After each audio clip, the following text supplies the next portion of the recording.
மிகவும் அன்பாய் அழைக்கப்பட்ட அன்புக்குரிய சகோதர சகோதரிகளே, பிதாவாகிய தேவன் தாமே நம்முடைய ஆயுசு நாட்களிலே ஒரு நாளை கூட்டி கொடுத்து இந்த நாளையும் நாம் காணும்படியாக செய்திருக்கிறார். அவருக்கு அவருடைய குமாரன் மூலமாக நாம் துதியும் ஸ்தோத்திரத்தையும் கனத்தையும் இந்த ஒரு கூட்டத்தின் மூலமாக எடுத்துக் கொள்ளலாம். சத்தியத்தையும் அறிவீர்கள், சத்தியம் உங்களை விடுதலையாக்கும் என்கிற வசனத்தின் அடிப்படையிலாக நாம இன்றும் வேதத்தில் உள்ள வசனத்தின் அடிப்படையில் ஒரு சில காரியங்களை குறித்து பார்க்க போறோம். பிரதர் சொன்ன பாடத்தினுடைய தலைப்பு சீஜ் ஆஃப் சமாரியா, சமாரியாவின் முற்றுகை அப்படிங்கிற ஒரு தலைப்பின் கீழாக நம்ம கொஞ்ச நேரம் பார்க்கலாம். இந்த பாடம் ஒரு வரலாற்று பாடம். வரலாற்று பாடம்னா எப்படி சொல்லலாம்? ஹிஸ்ட்ரி அப்படிங்கும் பொழுதே யூஸ்வலா என்னென்ன இருக்கும் ஹிஸ்டரியில? போர். ஓகே, டைட்டில் வச்சோடனே ஈஸியா கொஞ்சம் ப்ரெடிக்ட் பண்றீங்க. ஓகே, வார்லாம் இருக்கும். ஓகே, ராஜா இருப்பார். சூப்பர், சப்ஜெக்ட் முடிச்சிருவீங்க போலயே எனக்கு முன்னாடி. ஓகே, சரி. எத்தனை பேர் இந்த தலைப்பு போன வாரம் சொன்னும் போது இதை பத்தி ஏதாவது படிச்சுட்டு வந்திருக்கீங்க? ஏதாவது ஐடியா? யாரும் படிக்கல, படிச்சிருக்கீங்க கொஞ்சம். சரி, ஓகே, எனக்கு சுலபம் தான், ஒன்றும் பிரச்சனை இல்லை. இப்போ என்ன நம்ம பார்க்கலாம் அப்படின்னா, யூஸ்வலா நம்மளுடைய மக்களுக்கே ஒரு ஹிஸ்டரி பத்தி படிக்கிறோம் அப்படின்னாலே நம்ம ஆளுங்களுக்கு எப்ப சுவாரஸ்யமா இருக்கும் அப்படின்னா, ஒரு உதாரணத்துக்கு ஒரு புக்கு படிக்கிறோம் அப்படின்னா கூட எப்பதான் அந்த புக் ரீடர் அந்த புக்கை ஃபுல்லா கம்ப்ளீட் பண்ணுவாங்க அப்படின்னா, அந்த புக்ல ஏதாவது ட்விஸ்ட் அண்ட் டர்ன்ஸ், திடீர் திருப்பங்கள் ஏதாவது இருந்தாதான் என்ன பண்ணுவாங்க, ரெண்டு பக்கத்தோட நிப்பாட்டாம அடுத்தடுத்த பக்கம் என்னன்னு தெரிஞ்சுக்கிற அந்த கியூரியாசிட்டியில் என்ன பண்ணுவாங்கன்னா கண்டினியூஸா படிப்பாங்க. இன்னைக்கு தேவன் ஒரு மிகப்பெரிய அவருடைய திட்டத்தையே நம்ம கிட்ட ஒரு புக்கா கொடுத்திருக்கார். அப்போ இதுல ஏதாவது ட்விஸ்ட் இருக்கா, இதுல ஏதாவது திருப்பங்கள் இருக்கா அப்படின்னு கேட்டா அநேக விஷயங்கள் இருக்கு அப்படின்னு சொல்லி நம்ம பாக்குறோம். அப்போ அநேக விஷயங்கள் இருக்குங்கும் பொழுது இன்னைக்கு பாடத்துல அந்த மாதிரி ஏதாவது இருக்கா அப்படின்னா நிச்சயம் இருக்கு. ஏன்னா நம்ம பாக்குறது நம்ம அடிக்கடி படிக்காத பழைய ஏற்பாட்டு கால பகுதியில் உள்ள புஸ்தகத்துல இருந்துன்னு சொல்லி பாக்குறோம். அப்போ இந்த ஹிஸ்டரியில நடந்த இந்த சம்பவத்தை இன்னைக்கு நம்ம ஃபுல்லா ஆராய்ச்சி பண்ண போறோம். சில ட்விஸ்ட் அண்ட் டர்ன்ஸ் இருக்கு. அதுல தேவன் நமக்கு என்ன பாடம் வச்சிருக்கார் அப்படிங்கறத நம்ம என்ன பண்ணலாம், இந்த பாடத்தினுடைய நிறைவுல நம்ம கன்க்ளூட் பண்ணலாம் அப்படின்னு சொல்லி பார்க்கலாம். அப்ப பாடத்தினுடைய தலைப்பு என்ன அப்படின்னா சமாரியாவின் முற்றுகை. ஃபர்ஸ்ட் சமாரியாவின் முற்றுகைனா என்னன்னு தெரியணும்னா சமாரியாவை பத்தி தெரிஞ்சுக்கணும் இல்லைங்களா? அப்பதான் சமாரியாவை யாரு முற்றுகை போட்டார், என்ன கதைக்களம் அப்படிங்கறது நமக்கு புரியும். இந்த விஷயத்துல என்ன நடக்கும் அப்படின்னு சொல்லி பாத்தீங்கன்னா, ஓல்டு டெஸ்டமெண்ட்ல பழைய ஏற்பாட்டு காலப்பகுதியில் நடக்கிற ஒரு சம்பவம். இந்த சம்பவத்துல என்ன அப்படின்னு சொல்லி பாத்தீங்கன்னா, ராஜாக்களுடைய காலத்துல நடந்த இது ஒரு சம்பவம். அப்ப ராஜாக்களுடைய காலங்கள்னு எடுக்கும் பொழுது ஸ்டார்டிங்ல இருந்து நம்ம பார்க்கும் பொழுது நமக்கு ராஜாக்களுக்கு முன்னாடி பாத்தீங்கன்னா மோசே ஒரு 40 வருஷம் இஸ்ரேல் மக்களை வழிநடத்தி இருப்பார். யோசுவா ஒரு 6 வருஷம் என்ன பண்ணிருப்பார் அப்படின்னா, இந்த நிலத்தை பங்கிட்டு கொடுத்து அவர் கொஞ்சம் அவரை அபிஷேகம் பண்ணிருப்பார் தேவன் யோசுவாவை. சோ அவரு சில நாள் அந்த ஜனங்களை வழிநடத்துவார்னு சொல்லி பாக்குறோம். அப்புறம் நியாயாதிபதிகள் கொடுக்கப்படுறாங்க இல்லைங்களா? சோ அந்த நியாயாதிபதிகளுடைய காலப்பகுதி என்ன அப்படின்னு சொல்லி பாத்தீங்கன்னா, நம்ம குரோனாலஜில எல்லாம் பார்த்திருப்போம். 450 வருஷங்கள் என்ன பண்றாங்க அப்படின்னா நியாயம் விசாரிப்பாங்க நியாயாதிபதிகள். அப்ப கடைசியா அவங்களுக்கு நியாயாதிபதி யாரு அப்படின்னு சொல்லி பாத்தீங்கன்னா சாமுவேல் இருப்பார். சோ அவர் என்ன பண்ணுவாரு, அவருடைய காலப்பகுதியில மக்கள் என்ன கேட்பாங்க, எங்களுக்கு நியாயாதிபதிகள் வேண்டாம், எங்களை ரூல் பண்றதுக்கு யார் வேணும், எங்களுக்கு ராஜாக்கள் வேணும் அப்படின்னு சொல்லி அடம் பிடிச்சு கேட்பாங்க. அப்ப என்ன நடக்கும் அப்படின்னு சொல்லி பாத்தீங்கன்னா, ராஜாக்கள் கொடுப்பார் தேவன். அதுல சவுல் ராஜா என்ன பண்ணுவார் அப்படின்னா, அவர் ஒரு 40 வருஷம் அரசாளுவார். அடுத்தது தாவீது ராஜா என்ன பண்ணுவார் அப்படின்னா, அவரோட பங்குக்கு அவர் ஒரு 40 வருஷம் அரசாளுவார். சாலமோன் என்ன பண்ணுவாரு அப்படின்னு சொல்லி பாத்தீங்கன்னா, அவர் ஒரு 40 இயர்ஸ் ரூல் பண்ணுவார் அப்படின்னு சொல்லி பாக்குறோம். ஆனா இதுல என்ன ஒரு முக்கியமான விஷயம்னா, இந்த 3 ராஜாக்களுக்கு அப்புறமே இந்த 12 கோத்திரத்தையுமே சேர்ந்து ஆளுகை பண்ண ராஜாக்கள் வேற யாருமே இல்லை. சோ அங்க என்ன விஷயம் நடக்குதுங்கிறதையும் நம்ம பார்க்கலாம். அதுக்கு ஒரு ரீசனும் இருக்கு. சோ சாலமோனுக்கு அப்புறம் என்ன ஆகுது அப்படின்னா, அந்த 12 கோத்திரம் எத்தனையா பிரியுது அப்படின்னா 2ஆ பிரியுது. 2 கோத்திரம் 1, 10 கோத்திரம் 1 இல்லைங்களா? அந்த 2 கோத்திரத்துல எது வரும் அப்படின்னா, யூதா பென்யமீன் சேர்ந்ததை யூதா கோத்திரம்னும், மீதி உள்ள 10 கோத்திரத்தை இஸ்ரேல்னு நம்ம சொல்லுவோம் இல்லைங்களா? சோ அப்படி இருக்கும் பொழுது இந்த 2 கோத்திரத்தினுடைய கேபிட்டல் என்ன அப்படின்னு சொல்லி பாத்தீங்கன்னா, அந்த யூத ராஜ்யம் இருக்கு இல்லைங்களா, அதனுடைய கேபிட்டல் எருசலேம். அந்த 10 கோத்திரம் இருக்கு இல்லையா இஸ்ரேல். ஸோ அந்த இஸ்ரேல் கோத்திரத்தினுடைய கேபிட்டல் என்னன்னு பாத்தீங்கன்னா சமாரியா அப்படின்னு சொல்லி பார்ப்போம். அப்போ இந்த 10 கோத்திரத்துல வந்து என்ன நடக்குதுன்னு சொல்லி பாக்குறான். சல்மனாசர் அப்படிங்கிற ஒரு ராஜா என்ன பண்றாரு அப்படின்னா படையெடுத்து வரார் அசீரிய ராஜா. இந்த 2 கோத்திரம் என்ன பண்ணுது அப்படின்னு சொல்லி பாத்தீங்கன்னா ரொம்ப நாள் தேவனுக்கு பிரியமான விஷயங்களை செஞ்சுட்டு தான் இருக்காங்க. எப்படி இந்த 10 கோத்திரத்தை சல்மனாசர் வந்து முற்றுகை போடுறதுக்கு வராரோ அதே போல அந்த 2 கோத்திரத்துக்கு யார் வராங்க அப்படின்னு சொல்லி பாத்தீங்கன்னா நேபுகாத் நேச்சார் வராரு. வந்து அவரும் என்ன பண்ணிடுறாரு, கொஞ்ச நாள்ல அந்த 2 கோத்திரத்தையுமே சிறை பிடிச்சிட்டு போயிடுறாரு அப்படின்னு சொல்லி பாக்குறோம். இப்போ 10 கோத்திர பத்தின அந்த ஒரு விஷயம் தான் நம்ம இன்னைக்கு பார்க்க போறோம். ஸோ இந்த காலப்பகுதியில அநேக தீர்க்கதரிசிகள் வந்து போயிட்டு தீர்க்க தரிசனம் சொல்றாங்க. 2 கோத்திரத்துக்கும் சொல்றாங்க, 10 கோத்திரத்துக்கும் சொல்றாங்க. ஆனா இந்த 10 கோத்திரத்துல தீர்க்க தரிசனம் சொல்ல ஒரு தீர்க்கதரிசி இருக்காரு. அவருடைய பேர்ல புக் இல்ல. யூஸ்வலா ஒரு தீர்க்க தரிசனம் சொல்றாங்கன்னா முக்கியமான தீர்க்கதரிசியா இருந்தா என்ன இருக்கும் அப்படின்னு சொல்லி பாத்தீங்கன்னா அவங்க பேர்ல ஒரு சாப்டரே இருக்கும் பைபிள்ல, இல்லைங்களா? அப்போ இந்த 10 கோத்திரத்தை பத்தி தீர்க்க தரிசனம் சொல்றாங்க. ஆனா அந்த தீர்க்கதரிசியோட பேர்ல பைபிள்ல எந்த புக்கும் இல்ல. சோ யாரா இருக்கலாம்? உதாரணத்துக்கு ஏசாயா தீர்க்க தரிசனம் சொல்லனார்னா அவருக்காகவே ஒரு சாப்டர் இருக்கு ஹோலி பைபிள்ல. எரேமியா சொல்லியிருக்காரு அப்படின்னா அவருக்கு ஒரு சாப்டர் இருக்கு, இல்லைங்களா?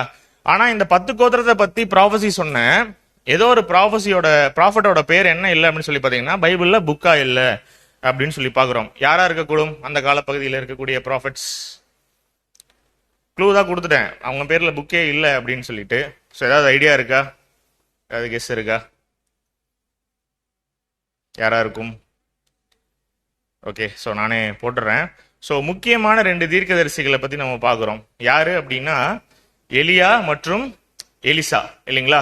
இவங்களுடைய அந்த வாழ்க்கை கதை களத்துல இவங்களை பத்தின நிழல் பொருள் வந்து தேவனுக்கு சித்தம் இருந்தால் வரும் நாட்கள்ல நம்ம வந்து கிளியரா பார்க்கலாம். எலியா எலிசா அவங்க எடுத்துக்கொள்ளப்படுற அந்த விஷயமே வந்து மிகப்பெரிய தேவனுடைய பிரம்மாண்ட திட்டத்துல நிழல் பொருளோட ஒப்பிட்டு நம்மளால பேச முடியும். ஸோ அதை இன்னொரு நாள் நம்ம பார்க்கலாம். அப்போ இன்னைக்கு சப்ஜெக்ட்ல என்ன நடக்குது அப்படின்னு சொல்லி பாத்தீங்கன்னா இந்த எலியா எலிசா 2 பேர் இருக்கும் பொழுது யார் எடுத்துக்கொள்ளப்படுறா? வானத்துல எலியா எடுத்துக்கொள்ளப்படுறாரு. எலியா எடுத்துக்கொள்ளப்பட்டதுக்கு அப்புறம் எலிசாவும் வந்து சாதாரணமான ஆள் கிடையாது. ஏன் அப்படின்னா ரதத்துல என்னதான் எலியா எடுத்துக்கொள்ளப்பட்டாலும் எலிசாவும் யாரு? அவரும் ஒரு முக்கியமான தீர்க்கதரிசி, இல்லைங்களா? சோ எலிசா ப்ராஃபசி சொல்றாரு. அவர் போனதுக்கு அப்புறமாக முக்கியமான சில விஷயங்கள்லாம் சொல்றாரு. எலிசாவும் பவர்ஃபுல் தான், இல்லைங்களா? ஒரு மரித்த குழந்தையை கூட எழுப்பக்கூடிய வல்லமை யார்கிட்ட இருந்தது அப்படின்னா எலிசா கிட்ட இருந்தது அப்படின்னு சொல்லி பாக்குறோம். சோ இப்ப இவங்க காலப்பகுதியில தான் யாரு இருக்கா அப்படின்னா இந்த 10 கோத்திரத்தினுடைய காலப்பகுதியில, இஸ்ரேலுடைய காலப்பகுதியில அவங்கள சமாரியாவை வந்து முற்றுகை போடுற அசிரிய ராஜா வராரு, இல்லைங்களா?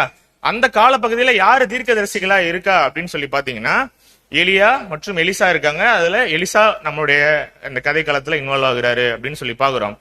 யூஸ்வலாவே வேதாகமத்துல இஸ்ரேல் ஜனங்கள் அவங்களுக்கு ஏதாவது வந்து ஒரு நல்லது கெட்டது அப்படின்னா அதை தேவன் எப்படி வந்து கொடுப்பார் அப்படின்னு சொல்லி பாத்தீங்க அப்படின்னா கட்டளைகள்கிட்ட கொடுத்திருக்காரு, இல்லைங்களா?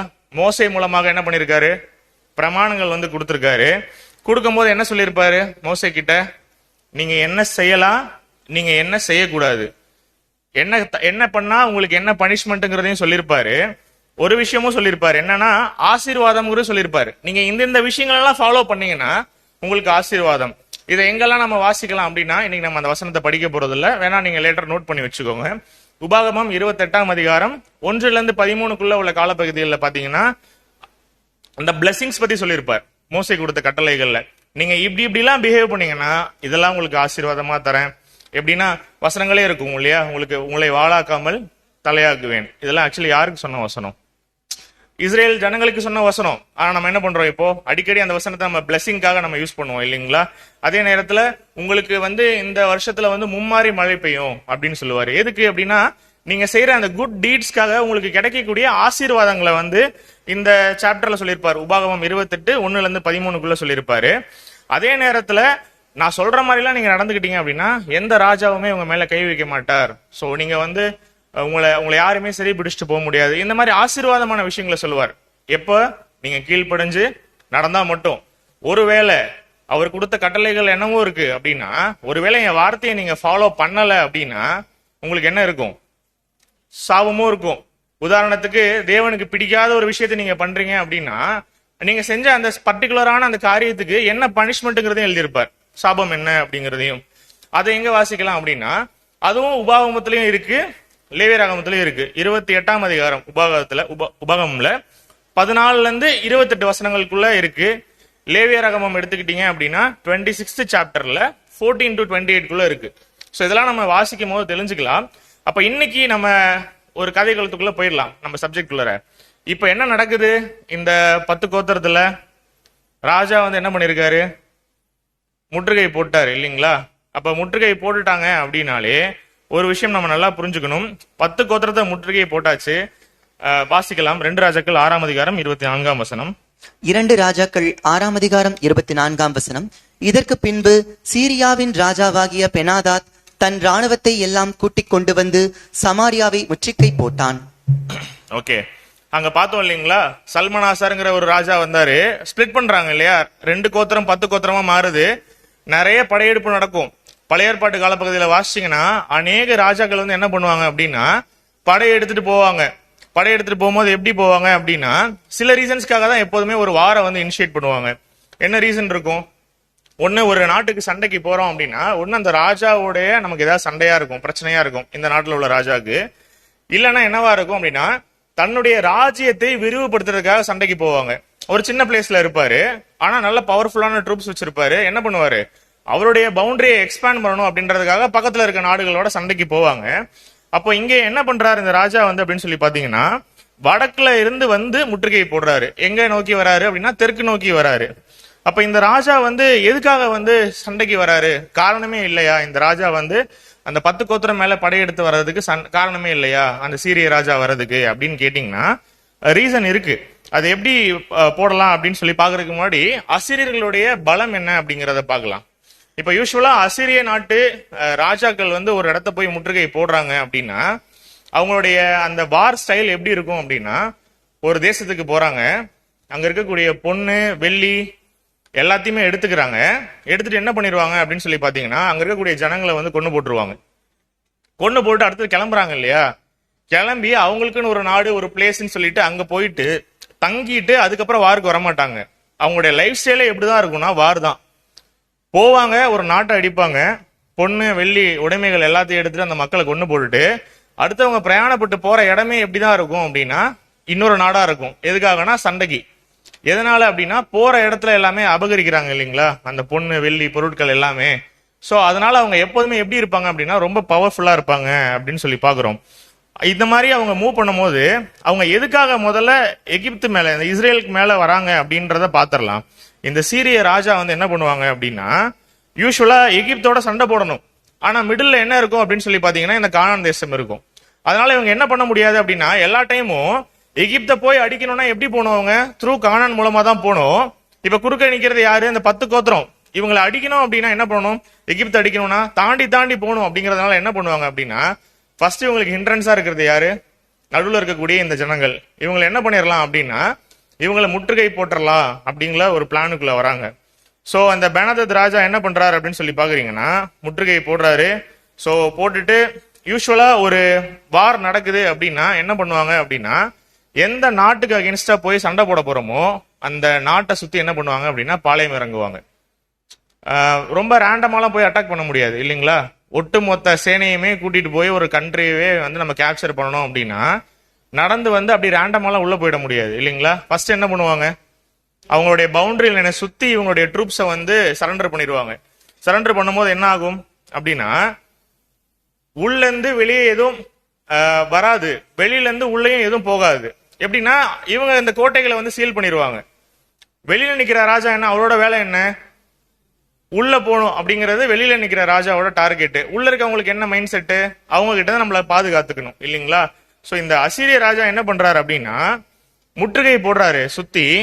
ஊருக்குள்ள என்ன இல்லை அப்படின்னா, எந்த சப்ளைஸுமே இல்லை. அப்ப என்னதான் செழிப்பான தேசமே இருந்தாலும் எத்தனை நாளைக்கு தான் சர்வே பண்ண முடியும்? கொஞ்ச நாளைக்கு தான் பண்ண முடியும் இல்லைங்களா. சோ அப்படி இருக்கும்போது இந்த இஸ்ரேலை புடிச்சிட்டா இவங்க எப்படி சண்டை போடலாம் எகிப்தோட அப்படின்னா, ஃப்ரீயா சண்டை போடலாம். ஏன்னா இந்த நாடு மிடில் இருக்கு, இதை தாண்டி தான் போகணும் எகிப்தை நம்ம சண்டை போடணும்னா. அப்போ இவங்க முற்றுகை போட்டு ரொம்ப ஸ்ட்ராங்கா அந்த இடத்துல இருக்காங்க. இப்ப ஒரே ஒரு விஷயம் நம்ம புரிஞ்சுக்கணும், இந்த நாடு யாருடைய ஒரு நாடு. இஸ்ரேல் ஜனம் யாருடைய ஜனம்? தேவனுடைய ஜனம் இல்லைங்களா? அப்ப இந்த தேவனோட கண்ட்ரியில யாரோட பெர்மிஷன் இல்லாம யார் சண்டைக்கு வர முடியாது? தேவனோட பெர்மிஷன் இல்லாம யாருமே சண்டைக்கு வர முடியாது இல்லைங்களா? அப்படி இருக்கும் பொழுது இந்த சண்டையை அலோவ் பண்றது யாரு? தேவன் தான். எதனால? என்னவா இருக்கும்? வெளியில வேணா ரீசன் சொல்லலாம், இந்த ராஜா பவுண்டரி எக்ஸ்பேண்ட் பண்றதுக்கு இல்ல பிடிக்காததுக்குன்னு. நம்ம ஆல்ரெடி பார்த்தோம் இல்லைங்களா கட்டளைகள்ல, நீ எப்படி பிஹேவ் பண்றியோ அதுக்கேத்த மாதிரி உனக்கு பிளெஸிங். உன்னுடைய பிஹேவியர் ஒருவேளை ராங்கா இருக்கு, உன்னுடைய கேரக்டர் சரியில்லை, உன்கிட்ட அந்த குணலட்சணமே இல்லை அப்படின்னா உனக்கு வரக்கூடிய, நீ பண்ண தப்புக்கு உனக்கு வரக்கூடிய சாபங்கள்ல ஒண்ணு இதுவுமே. அப்போ என்ன நடக்குது அப்படின்னு சொல்லி பாத்தீங்கன்னா, யூதாவுக்கும் பேட் ஹாபிட்ஸ் இருக்கு. அந்த யூதா கோத்திரத்தையும் நிறைய பேரை வந்து கேப்சர் பண்றாங்க. இந்த 10 கோத்திரத்துக்கும் தேவன் என்ன பண்றாரு அப்படின்னு சொல்லி பாத்தீங்கன்னா பனிஷ்மெண்ட் தரார் அப்படின்னு சொல்றாங்க. சோ முற்றுகை போட்டாச்சு, உள்ள இருந்து எதுவும் வெளியே வரல, வெளியில இருந்து எதுவுமே உள்ள போல, எல்லா ஸ்டாக்கும் காலியாயிட்டே இருக்கு. இப்ப உள்ள இருக்கக்கூடிய ராஜாக்கு என்னதான் சாய்ஸ்? இல்ல 2 சாய்ஸ் இருக்கு. சாய்ஸ்னாலே 2, ஒரே பதில் சொல்லாதீங்க. அப்ப 2 சாய்ஸ் இருக்கு. என்ன அந்த 2 ராஜாக்கு 2 சாய்ஸ்? சமாதானமா? Okay, super. அதுதான் சமாதானம். இப்ப ஒருவேளை நம்ம ராஜாவா இருந்தா என்ன பண்ணலாம்? மேபி ஏதாவது ஒரு அயல் நாட்டை கூப்பிட்டுட்டு, இப்ப எப்படி இஸ்ரேலோட சண்டை, பாலஸ்தீனுக்கு சண்டை அப்படின்னா பேக் பண்றதுக்கு எத்தனை கண்ட்ரிஸ் வராங்க? சம்பந்தமே இருக்காது, வேற எங்கேயோ இருக்க ஒரு கண்ட்ரி. ஆனா என்ன பண்ணுவாங்க? சப்போர்ட்டுக்கு வருவாங்க. எதுக்காகனா ஸ்மூத்தா முடிச்சு வைக்கிறதுக்காக. ஆனா அப்ப அப்படிலாம் இல்ல. அசீரியன்ஸ் வந்து ரொம்ப மைட்டி. நம்ம தான் பார்த்தோம் இல்லைங்களா அவங்களுடைய வார் நேச்சர் எப்படின்னு. போனா முடிஞ்சது அந்த இடம், கிளம்பிட்டு அடுத்த நாட்டுக்கு போயிருவாங்க கொள்ளையடிக்கிறதுக்காக. சோ இப்ப ராஜாக்கு, இங்க உள்ள இருக்கக்கூடிய ராஜாக்கு என்ன ஒரு சாய்ஸ் அப்படின்னா, ஒன்னு சண்டை போடணும், இல்ல அப்படின்னா சரண்டர் ஆகணும். இதே மாதிரிதான் பாபிலோனுடைய வீழ்ச்சியுமே இருந்தது. அப்போ இதெல்லாம் பார்க்கும் பொழுது நம்ம என்ன புரிஞ்சுக்கலாம் அப்படின்னா, என்ன நமக்கு பாடம் இதுல, இப்படி ஒரு சூழ்நிலை இருக்கே அப்படின்னு சொல்லி பார்க்கும் பொழுது உள்ள என்ன நடக்குது அப்படின்னா, வெளியில இருந்து எந்த ஸ்டாக்ஸும் உள்ள போல இல்லைங்களா? உள்ள போகாத போது அங்க என்ன நடக்கும்? கண்டிப்பா ஒரு ஃபெமைன், ஒரு பஞ்சம் உண்டாகுது அந்த இடத்துல. ஒரு கொடிய பஞ்சம் அப்படின்னு சொல்லி பாக்குறோம். வசனங்கள்ல வாசிக்கலாம். 2 ராஜாக்கள் 6ஆம் அதிகாரம் 25ஆம் வசனம். 25ஆம் வசனம். அதனால் சமாரியாவிலே கொடிய பஞ்சம் உண்டாயிற்று. ஒரு கழுதை தலை 80 வெள்ளிக்காசுக்கும் புறாக்களுக்கு போடுகிற கார்படி பயறு 5 வெள்ளிக்காசுக்கும் விற்கப்படும் மட்டும் அதை முற்றுகை போட்டான். என்ன நடக்குதான் சமாரியால? ரொம்ப ஒரு பஞ்சம் உண்டாயிட்டு இருக்கு இந்த ராஜா முற்றுகை போட்டதுனால. சோ ஒரு கழுதையுடைய தலை இருக்கு இல்லைங்களா, அந்த தலை வந்து ஒரு 80 வெள்ளிக்காசுக்கு விற்கிறாங்க. அந்த புறாக்களுக்கு போடுற கால்படி பயிர், ஃபுல்லா இல்ல, கால்படி பயிர் வந்து என்ன அப்படின்னா 5 வெள்ளிக்காசுக்கு வந்து விற்கும் மட்டும் அதை முற்றுகை போட்டார்கள். அப்ப அது வரைக்கும் என்ன ஆகல, ஒரு ஒஸ்ட் சுச்சுவேஷன் ஆகுது. உள்ள எந்த ஃபுட் சப்ளையுமே இல்ல. அப்ப ஃபுட்டு காலி. இந்த சூழ்நிலை எப்படி புரிஞ்சுக்கலாம் அப்படின்னா, ஃபர்ஸ்ட் முதல்ல என்ன காலி ஆகும் அப்படின்னா, தானியங்கள், பயிர் வகைகள் எல்லாமே காலி ஆயிடும். ஏன் இந்த கழுத தலைக்கு ஒரு விலை இங்க வருது அப்படின்னா, அவங்களுடைய அந்த ஸ்டாக்ஸ் எல்லாம் காலி. அதுக்கப்புறம் எதை அடிச்சு சாப்பிட ஆரம்பிச்சிட்டாங்க அப்படின்னா, அனிமல்ஸ் அடிச்சு சாப்பிட ஆரம்பிச்சிட்டாங்க. ஏன்னா அடுத்த சோர்ஸ் அதானே. ஃபர்ஸ்ட் அவங்களுடைய தானியங்கள் இல்லைங்கும் பொழுது அனிமல்ஸ்க்கு போறாங்க, அந்த அனிமல் எல்லாம் அடிச்சு சாப்பிடுறாங்க. அதுலயும் இப்ப எத்தனை பேரால அந்த கழுதை தலை வாங்க முடியும்? பஞ்சத்துல ஏதோ ஒரு பணக்காரனால வாங்க முடியும் இல்லைங்களா? இப்போ உதாரணத்துக்கு சொல்றேன், ஒரு தலை 80 வெள்ளிக்காசு அப்படின்னா, ஒரு கழுதை தலை அப்படின்னா, இன்னைக்கு மதிப்புல சொல்லும் பொழுது ரொம்ப பெரிய ஒரு பஞ்சம்.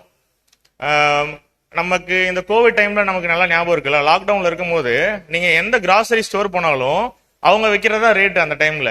ஏன் அப்படின்னா, நம்மளும் எத்தனை நாள் இந்த லாக்டவுன் இருக்குன்னு தெரியாது, ஸ்டாக்ஸ் வாங்கி பண்ணிட்டே இருப்போம். வழக்கமா வாங்குற கிராசரியை விட அப்ப என்ன அதிகமா ஸ்பெண்ட் பண்ணுவோம். ஏன்னா திரும்பி எப்போ லாக்டவுன் ஆகும் அப்படின்னு நமக்கு தெரியாது. அப்ப போய் பார்கெயின் பண்ணுவோமா, ஏன் இந்த ரேட்டுக்கு விற்கிறீங்க, இன்னும் கொஞ்சம் கம்மியா விற்கலாமே. அப்பெல்லாம் எப்படி இருக்கும், எப்படி இருந்தது டாக்கு கோவிட்ல? வேணும்னா வாங்கு, இல்லைன்னா கிளம்பு, அப்படிதான். இப்ப அந்த ஃபெமன் டைம்ல எப்படிதான் இருந்திருக்கும் அந்த பஞ்சம் டைம்லயும் அப்படின்னா, உதாரணத்துக்கு ஒரு கழுதையோட தலை ஒரு 80 லட்சம் ரூபான்னு சொல்றாங்கன்னு வச்சுப்போம். இன்னைக்கு மதிப்புல எத்தனை பேர் 80 லட்சம் ரூபா கொடுத்து கழுதை தலை வாங்கி சாப்பிடுவாங்க? ரொம்ப கம்மி இல்லைங்களா? அடுத்தது ஒரு புறாக்கு விற்கிற அந்த பயிர்ல ஒரு கார்படி, ஒரு படி இல்ல, அதுல 1/4 கார்படி என்ன ஆகுது அப்படின்னா, அது ஒரு 10 lakhs அப்படிங்கிறாங்க. எத்தனை பேரால வாங்க முடியும்? சோ அந்த அளவுக்கு ஒரு கொடிதான ஒரு சூழ்நிலையில வந்து அங்க நடந்துட்டு இருக்கு அப்படின்னு சொல்லி பாக்குறோம். சோ கழுதை தலை எவ்வளவு வருது விலை? 80 வெள்ளிக்காசு.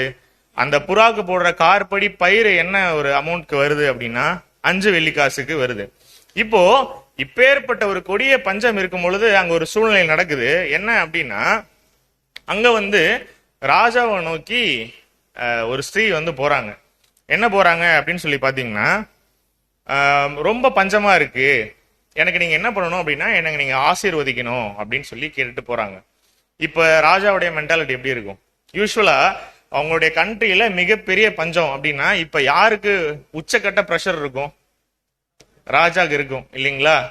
ராஜாக்கள் மாதிரி சொகுசா இருக்கிறவங்களே கழுத தலைக்கு ஒரு 80 வெள்ளிக்காசு கொடுக்குற சூழ்நிலை இருக்கும் பொழுது இந்த அம்மா என்ன பண்றாங்க, போய் கேட்கறாங்க அப்படின்னா, எனக்கு கொஞ்சம் என்ன நீங்க பிளஸ் பண்ணுங்க அப்படின்னு சொல்லி கேட்கறாங்க. ஸோ அப்போ இந்த பஞ்சத்தை நம்ம கிளியரா புரிஞ்சுக்கணும் அப்படின்னா, இன்னைக்கு நமக்கு பஞ்சம் பத்தி அந்த புரிதல் மேபி இல்லாம இருக்கலாம். பட் நம்மளுடைய பேரண்ட்ஸ் இல்ல கிராண்ட் பேரண்ட்ஸோட டைம்ல கேட்டு பாத்தீங்கன்னா, இதே தமிழ்நாட்டுல வந்து சாப்பிடுறதுக்கு சாப்பாடு இல்லாம எலிகறி சாப்பிட்ட நியூஸஸ் எல்லாம் இருக்கு இல்லைங்களா மீடியாஸ்ல. இப்பயும் நீங்க செக் பண்ணி பாத்தீங்கன்னா வரும். ஸோ அப்பேற்பட்ட அந்த ஒரு கொடிதான டைம்ல எப்படி இருக்கும் அப்படின்னா, எல்லாமே ஒரு விரக்தியில இருப்பாங்க, என்ன செய்யறதுனே தெரியாது. கவர்ன் பண்ற அந்த பாடிஸ்க்குமே என்ன புரியாது, அந்த ராஜாக்களுக்குமே என்ன புரியாது அப்படின்னா எப்படி இதை கண்ட்ரோல் பண்றதுன்னு தெரியாது. ஏன்னா 2 சாய்ஸ் தான் நம்ம பார்த்துட்டோம். ஒண்ணு சண்டை போடணும், இல்லைன்னா அந்த நாட்டோட சரண்டர் ஆகணும். சரண்டர் ஆனா என்ன பிரச்சனை, அங்க கொண்டு போட்டுருவாங்க இல்லைங்களா? அசிரியன் சும்மா விடுவாங்களா? இல்ல. சோ அப்படி இருக்கும் பொழுது ரொம்ப ஒஸ்டான ஒரு பஞ்சம் இருக்க டைம்ல இவங்க என்ன பண்றாங்க அப்படின்னு சொல்லி கேட்டீங்கன்னா, பிளஸிங்ஸ் வந்து கேக்குறாங்க. ரொம்ப சோர்வா இருக்காரு ராஜாவே. அந்த டைம்ல ராஜா வந்து அலங்கத்துல வந்து என்ன பண்ணிட்டு இருக்காரு, நடந்துட்டு இருக்காரு. அப்ப அந்த லேடி போய் கேட்கும் போது அப்ப ராஜா வந்து என்ன கேட்கிறாரு அப்படின்னா, நான் எதை வச்சு உங்களை பிளஸ் பண்ணுவேன்? ஒண்ணுமே இல்ல, ரொம்ப கஷ்டமான சூழ்நிலை போகுது, எதை வச்சு நான் பிளஸ் பண்ணுவேன் அப்படிங்கும் பொழுது அந்த ஸ்திரீ கொடுக்கிற ரிப்ளை வந்து பாத்தீங்கன்னா ரொம்ப ஷாக்கிங்கா இருக்கும். வாசிக்கலாம். 2 ராஜாக்கள் 6ஆம் அதிகாரம் 28 மற்றும் 29 வசனங்கள். 2 ராஜாக்கள் 6ஆம் அதிகாரம் வசனங்கள் 28 மற்றும் 29. ராஜா பெண்ணையும் அவளை பார்த்து, உனக்கு என்ன வேண்டும் என்று கேட்டான். அதற்கு அவள், இந்த ஸ்திரீ என்னை நோக்கி, உன் மகனை தா, அவனை இன்று தின்போம், நாளைக்கு என் மகனை தின்போம் என்றாள். அப்படியே என் மகனை ஆக்கி தின்றோம். மறுநாளில் இவளை நோக்கி, நாம் உன் மகனை தின்ன அவனை தா என்றேன். அவள் தன் மகனை ஒழித்து விட்டாள் என்றான். ரொம்ப ஷாக்கிங்கான விஷயம். அப்ப யோசிச்சு பாருங்க, நம்ம சொல்றோம்ல கொடுமையான பஞ்சம் அப்படின்னு, அது நமக்கு வாயில கொடுமையான பஞ்சம்னு சொன்னா அந்த ஃபீலிங் புரியாது.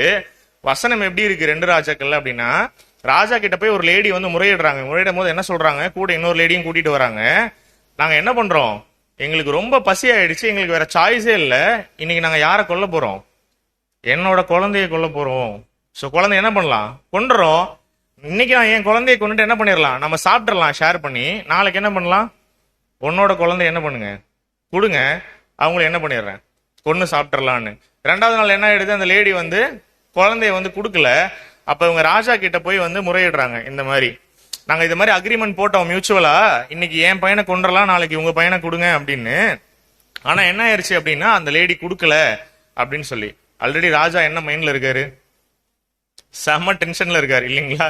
என்ன நடக்குதுன்னே புரியல. நம்மள சுத்தி ரொம்ப பஞ்சம் உண்டாயிட்டு இருக்கு, மக்கள் எல்லாம் கஷ்டப்படுறாங்க, ஈவன் செல்வந்தர்களுக்கே சில விஷயங்கள் வந்து கிடைக்கிறது இல்ல அப்படிங்கும் பொழுது அப்ப ராஜாவுடைய சூழ்நிலையை யோசிச்சு பாருங்க. ராஜா என்ன பண்றாரு அப்படின்னா, சட்டை எல்லாத்தையும் கிழிச்சுட்டு ரெட்டு உடுத்தி அவரு ரொம்ப டென்ஷன்ல வந்து சுத்திட்டு இருக்காரு அப்படின்னு சொல்லி பாக்குறாங்க. இப்ப இஸ்ரேல் என்ன ஒரு விஷயத்தையே வந்து உணரக்கூடியவர்களா இருக்கணும் அப்படிங்கறத நீங்க சொல்லுங்க. ரொம்ப கஷ்டம், ரொம்ப பிரச்சனை, ராஜாவுக்கே சொல்யூஷன் தரல. இப்ப அந்த மக்கள் எதை உணர வேண்டும்? சிம்பிள். அவங்களுக்கு அந்த தாட் வந்ததா அப்படின்னா, அவங்களுக்கு அந்த தாட்டே வரல. ஏன்னா நம்ம ஆல்ரெடி பார்த்துட்டோம், சொல்றத செஞ்சனா உனக்கு என்ன பிளஸிங்ஸ், அளவில்லாத பிளஸிங்ஸ் அவ்வளவு கொடுத்திருக்காரு அவங்களுக்கு, வசனம் மட்டுமே. அப்போ சொல்லாததை நான் சொல்லாததை செய்யற, எனக்கு பிடிக்காததை செய்யற அப்படின்னா உனக்கு சில சாபங்கள் இருக்குன்னு சொல்லி சொன்னதுல இவங்க என்ன ரியலைஸ் பண்ணல அப்படின்னா, தன் மேல் உள்ள குற்றத்தை ரியலைஸ் பண்ணல. இங்க என்ன பண்ணிடுறாங்க அப்படின்னு சொல்லி பாக்குறோம் அப்படின்னா, யூஸ்வலா வந்து ஏதோ ஒரு விஷயம் தப்பு நடக்குது, அதை திருத்திக்கணும் அப்படின்னா இவங்க என்ன பண்ணுவாங்க அப்படின்னா, டைரக்டா இவங்க தேவன்கிட்ட பேசுவாங்களா அப்படின்னா அப்படி இல்ல. அந்த காலப்பகுதியில் இருக்கக்கூடிய தீர்க்கதரிசிகளை முதல்ல கூப்பிட்டு என்ன பண்ணுவாங்க, இப்படி ஒரு பிரச்சனை இருக்கு, தேவன் என்ன சொல்றாங்கன்னு நீங்க சொல்லுங்க, நீங்க கேட்டு சொல்லுங்க அப்படின்னு சொல்லி ஒரு மீடியேட்டர் மாதிரி யூஸ் பண்ணிப்பாங்க ப்ராஃபட்ஸ. அவங்க என்ன சொல்லுவாங்க, நீ பண்ணது தப்பு, நீ என்ன பண்ணுவ, செத்துருவ அப்படின்னுவாங்க. இல்லைன்னா நீ இப்படி பண்ணதெல்லாம் இப்படி, நீ இப்படி எல்லாம் உன்னை சரி பண்ணிக்கோ, தேவன் உன்னை வழி நடத்துவார் அப்படின்னு சொல்லி தான் தீர்க்கதரிசனம் எல்லாருமே சொல்லியிருப்பாங்க. இப்ப அந்த ராஜா இந்த 2 லேடிஸ் வந்து கேட்கறத பார்த்துட்டு அந்த டென்ஷன்ல என்ன பண்றாரு அப்படின்னா, தான் செய்த அந்த ஒரு தப்ப, தன்னுடைய ஜனங்கள் செய்யக்கூடிய அந்த தவறை வந்து அதுக்காக மன்றாடி ஜெபிக்காம அந்த தீர்க்கதரிசி மேல கடுப்பாகிறார். ஏன்னா யாருதான் மீடியேட்டர்? ஆக்சுவலி தேவனுக்கும் மக்களுக்கும் அந்த தீர்க்கதரிசிகள் தான் மீடியேட்டர். ராஜா எப்படி பேசுவாரு? தீர்க்கதரிசிகள் மூலமா தீர்க்கதரிசிகள் என்ன தேவன் சொல்றாரோ அதை கேட்டு போய் ராஜா கிட்ட சொல்லுவாங்க இல்லைங்களா? சோ அப்ப யார் மேல கோபம் வருது இந்த ராஜாக்கு அப்படின்னா எலிசா மேல சம கோபம் வருது அப்படின்னு சொல்லி பாக்குறோம். சோ வாசிக்கலாம் 2 ராஜாக்கள் 6:31. 31ஆம் வசனம். அவன், சாப்பாத்தின் குமாரனாகிய எலிசாவின் தலை இன்றைக்கு அவன் மேல் இருந்தால் தேவன் அதற்கு சரியாகவும் அதற்கு அதிகமாகவும் எனக்கு செய்ய கடவர் என்று சொன்னான். என்ன சொல்றாங்க? இன்னைக்கு மட்டும் எலிசாவோட தலையில வந்து அவர் உடம்புல வந்து தலை இருந்தது அப்படின்னா இன்னைக்கு அவ்வளவுதான் காலி அப்படின்ற அளவுக்கு டென்ஷன் ஆகுறாரு. அப்ப என்ன மைண்டுக்கு வராரு அப்படின்னா ப்ராஃபிட்ஸ் வந்து என்ன பண்ணிடலாம், கொன்றலாம் இன்னைக்கு. ஏன்னா அவங்களால எந்த யூஸும் இல்லை, நம்ம இவ்வளவு கஷ்டப்படுறோம் அப்படிங்கிற ஒரு கோவத்துல இருக்கும் போது யார் மேலேயோ இருக்கிற கோவத்தை என்ன பண்றாங்க அப்படின்னா தேவனுடைய மனுஷன் மேல வந்து காட்டுறாங்க. அப்ப இங்க என்ன நடக்குது அப்படின்னா எலிசா வரார். எலிசாக்கு எவ்வளவு கட்ஸ் இருக்கணும்னு யோசிச்சு பாருங்க. இந்த சூழ்நிலையில வந்து எலிசா என்ன பண்றாரு அப்படின்னா ராஜா கிட்ட வந்து பேசுறார்.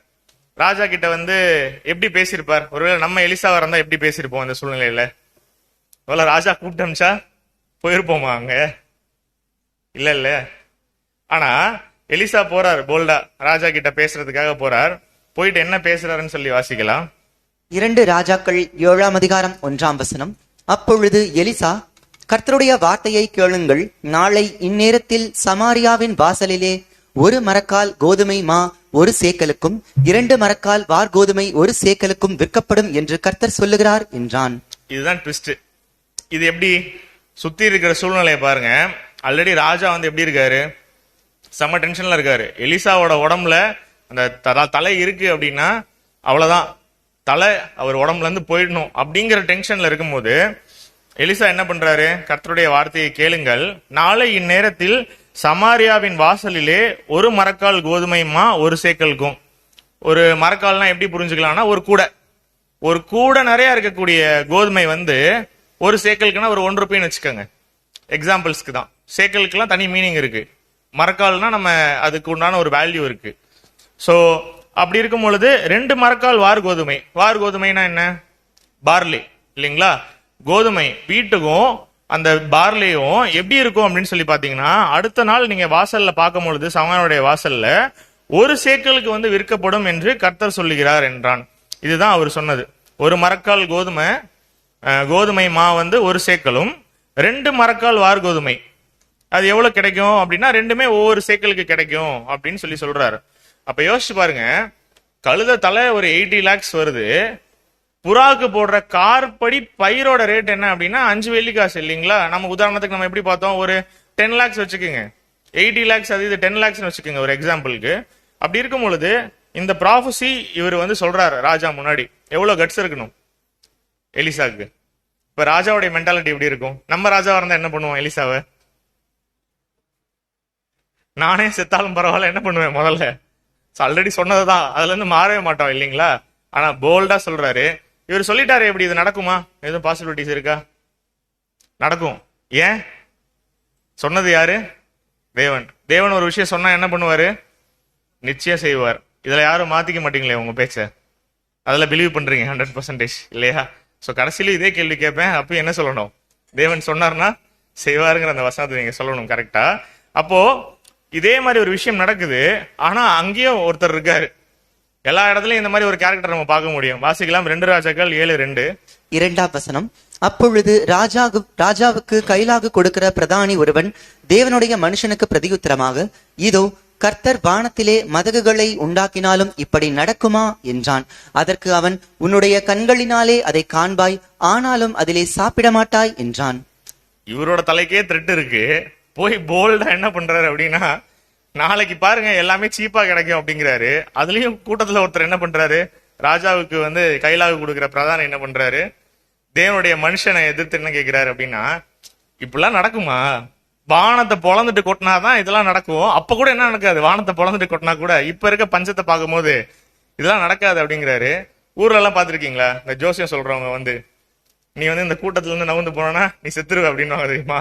அந்த மாதிரி எலிசா வந்து கேஷுவலா போட்டுட்டு போறாரு. எப்படின்னா இது கண்டிப்பா நடக்கும், நீ அதை பாப்ப, ஆனா நீ என்ன ஆயிடுவ, நீ உயிரோட இருக்க மாட்ட, நீ காலி அப்படின்னு. எதனால அப்படின்னா அவர் சொன்னது தேவனுடைய வார்த்தை, அது கண்டிப்பா நடக்கும் அப்படிங்கிற ஒரு பிலீஃப் யாருக்கிட்ட இருக்கு அப்படின்னா எலிசா கிட்ட இருக்கு. அந்த அளவுக்கு கான்பிடென்டா அந்த தீர்க்கதரிசனத்தை சொல்றாரு அப்படின்னு சொல்லி பாக்குறோம்.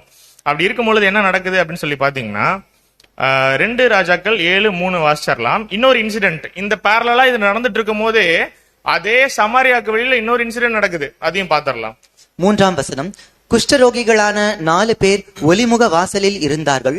அவர்கள் ஒருவரை ஒருவர் நோக்கி, நாம் இங்கே இருந்து சாக வேண்டியது என்ன? உள்ள ஆல்ரெடி பல பிரச்சனை போயிட்டு இருக்கு. 2 லேடிஸ் என் பையனை சாப்பிட்டாங்க, உங்க பையனை எனக்கு நீங்க கொடுக்கல, ஏமாத்திட்டீங்க அப்படின்னு. ஒரு சைடு ராஜா தேவனுடைய மனுஷனை கொண்டு வாங்க, கொன்றலாம், நமக்கு இவ்வளவு பிரச்சனை இருக்கு, எந்த சப்போர்ட்டும் இல்லைன்னு அவரு ஒரு சைடு ரியலைஸ் பண்ணாம, இன்னொரு சைடு எலிசா என்ன சொல்றாரு, நாளைக்கு பாருங்க எல்லாமே சுமூகமா மாறிடும் அப்படின்னு. இந்த பஞ்சத்துக்கு மத்தியிலையும் ஊருக்கு வெளியில என்ன பண்றாங்க அப்படின்னு சொல்லி பாத்தீங்கன்னா ஒளிமுக வாசல் நம்ம பார்த்தோம் இல்லைங்களா, நிறைய வாசல்கள் இருக்கு. அதுல 1வது வாசல் என்ன அப்படின்னா ஒளிமுக வாசல்ல அங்க எத்தனை பேர் இருக்காங்க அப்படின்னா 4 குஷ்டரோகிகள் இருக்காங்க. சோ இவங்க என்ன பண்ணிக்கிறாங்க அப்படின்னா ஊருக்கு உள்ளேயே இவ்வளவு பிரச்சனை, ஊருக்கு வெளியில இவங்க எப்படி இருப்பாங்க, ரொம்ப கம்ஃபர்டபுளா இருப்பாங்களா சாப்பிட்டுட்டு? இல்லைங்களா?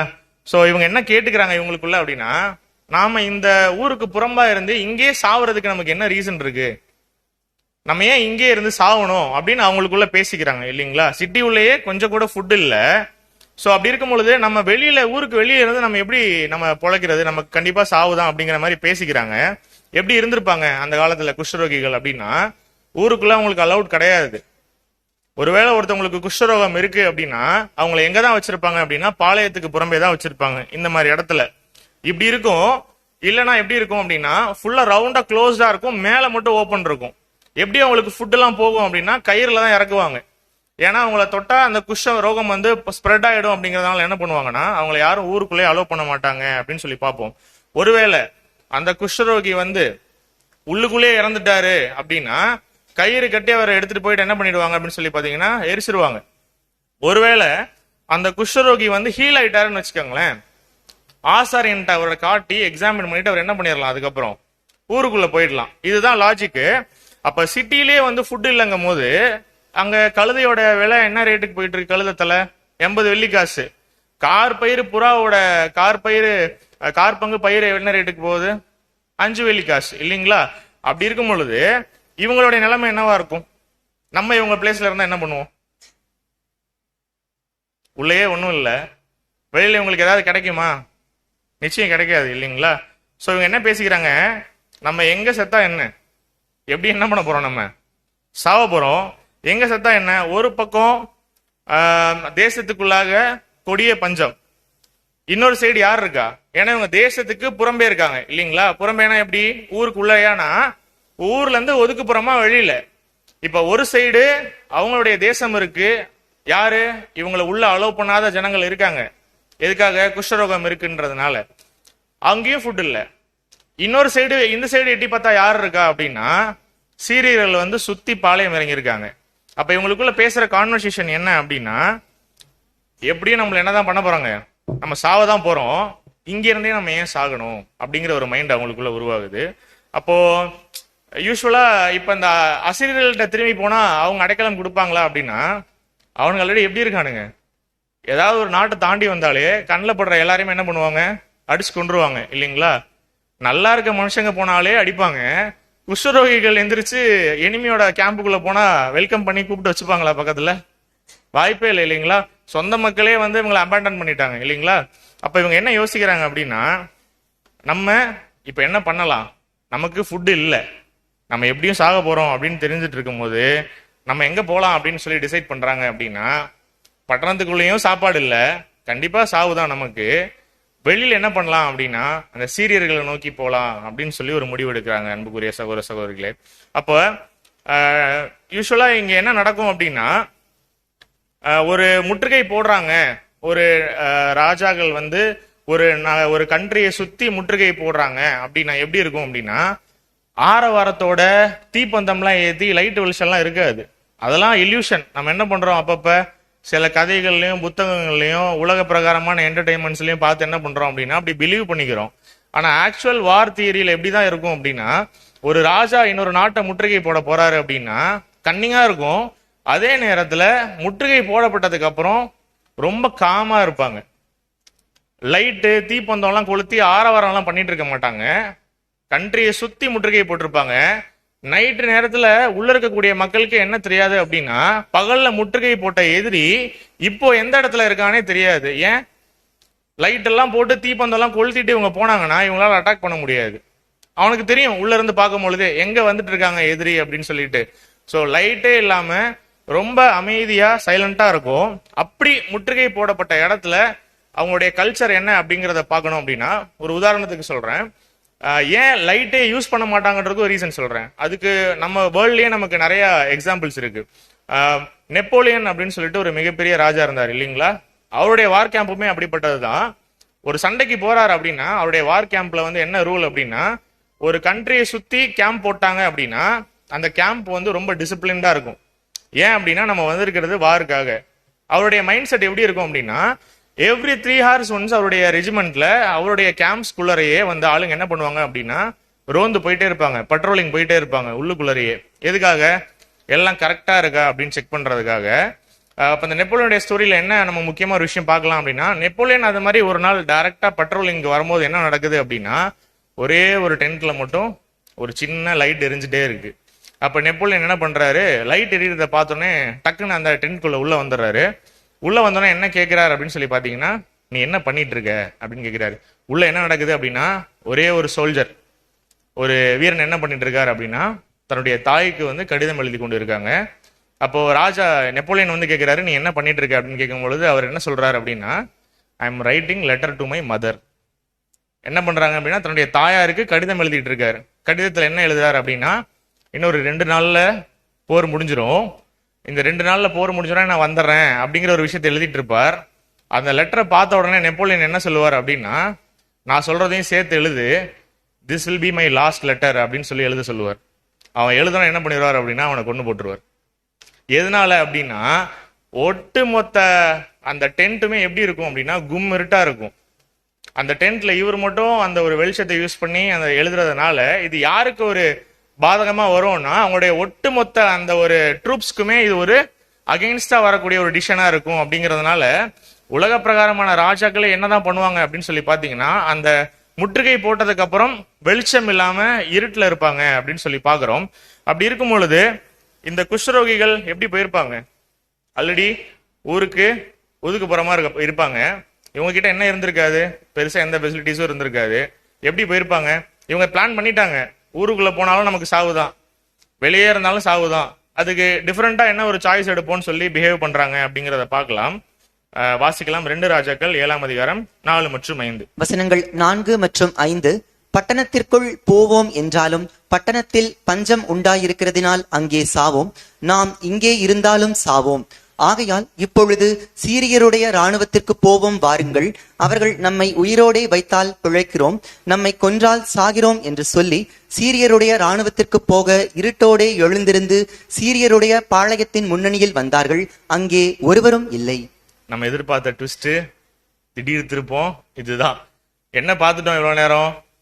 மிகப்பெரிய சீரியர்களுடைய படைகள் எங்க இருக்கு அப்படின்னா இஸ்ரேலை சுத்தி, சமாரியாவை சுத்தி வந்து முற்றுகை போட்டிருக்கு அப்படின்னு சொல்லி பார்த்தோம். ஆனாலும் இந்த குஷ்ரோகிகளுக்கு என்ன தைரியம் பாத்தீங்களா? எவ்வளவு கட்ஸ் இருக்கணும். இருக்கிறதே குஷ்ரோகம் ஒரு சிக்னஸ்ல. ஆனாலும் என்ன பண்றாங்க அப்படின்னு சொல்லி பாத்தீங்கன்னா, அவங்களுக்குள்ள ஒரு தைரியத்தை வள வச்சுட்டு என்ன பண்றாங்க அந்த 4 பேரும், ஊருக்குள்ள போனாலும் என்ன பண்ணுவோம், பட்டணத்தில் பஞ்சம் உண்டாயிருக்கு, அங்கே சாவோம், உள்ள போனாலும் சாவு.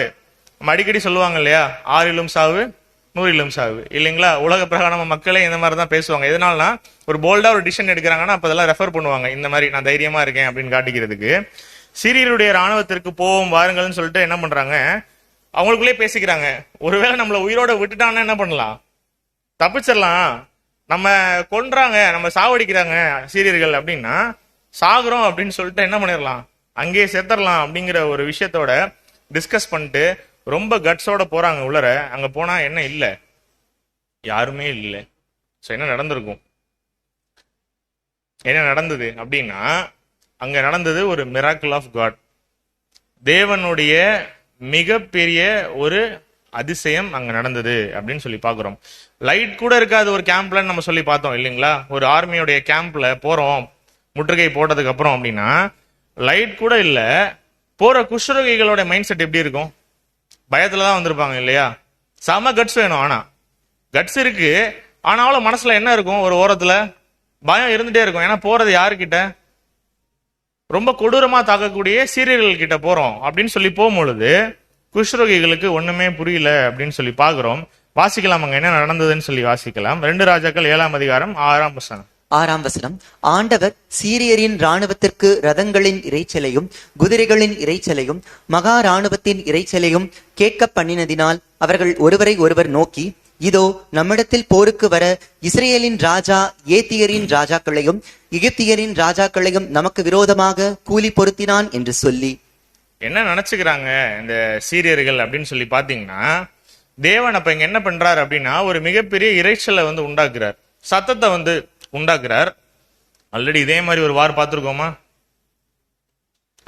கிதியோனுடைய ஸ்டோரி இல்லைங்களா? ஸோ இதுக்கு முன்னாடி கிளாஸஸ் கேட்டவங்களுக்கு தெரியும். கிதியோனுடைய நூதன யுத்தம்னு சொல்லிட்டு ஒரு அருமையான ஒரு பாடம் இருக்கு. ஸோ அந்த பாடத்திலயும் ஏறக்குறைய சிமிலரா இதே மாதிரி தான் வரும். அப்ப என்ன நடக்குதுங்கன்னு சொல்லி பாத்தீங்கன்னா, ரதங்களின் இரைச்சலையும் குதிரைகளின் இரைச்சலையும் மகா இராணுவத்தின் இரைச்சலையும் கேட்க பண்ணினதால். யோசிச்சு பாருங்க, நம்ம எதிரியுடைய நாட்டுக்கு வெளியில இருக்கோம், கும் இருட்டுல இருக்கோம். நம்மளுடைய கேம்பை சுத்தி ஒரு 100 குதிரை ஓடுற சவுண்டும் ஒரு இரைச்சலும் இருந்தா நமக்கு எப்படி ஃபீல் ஆகும்? என்னதான் நமக்கு நினைக்க தோணும்?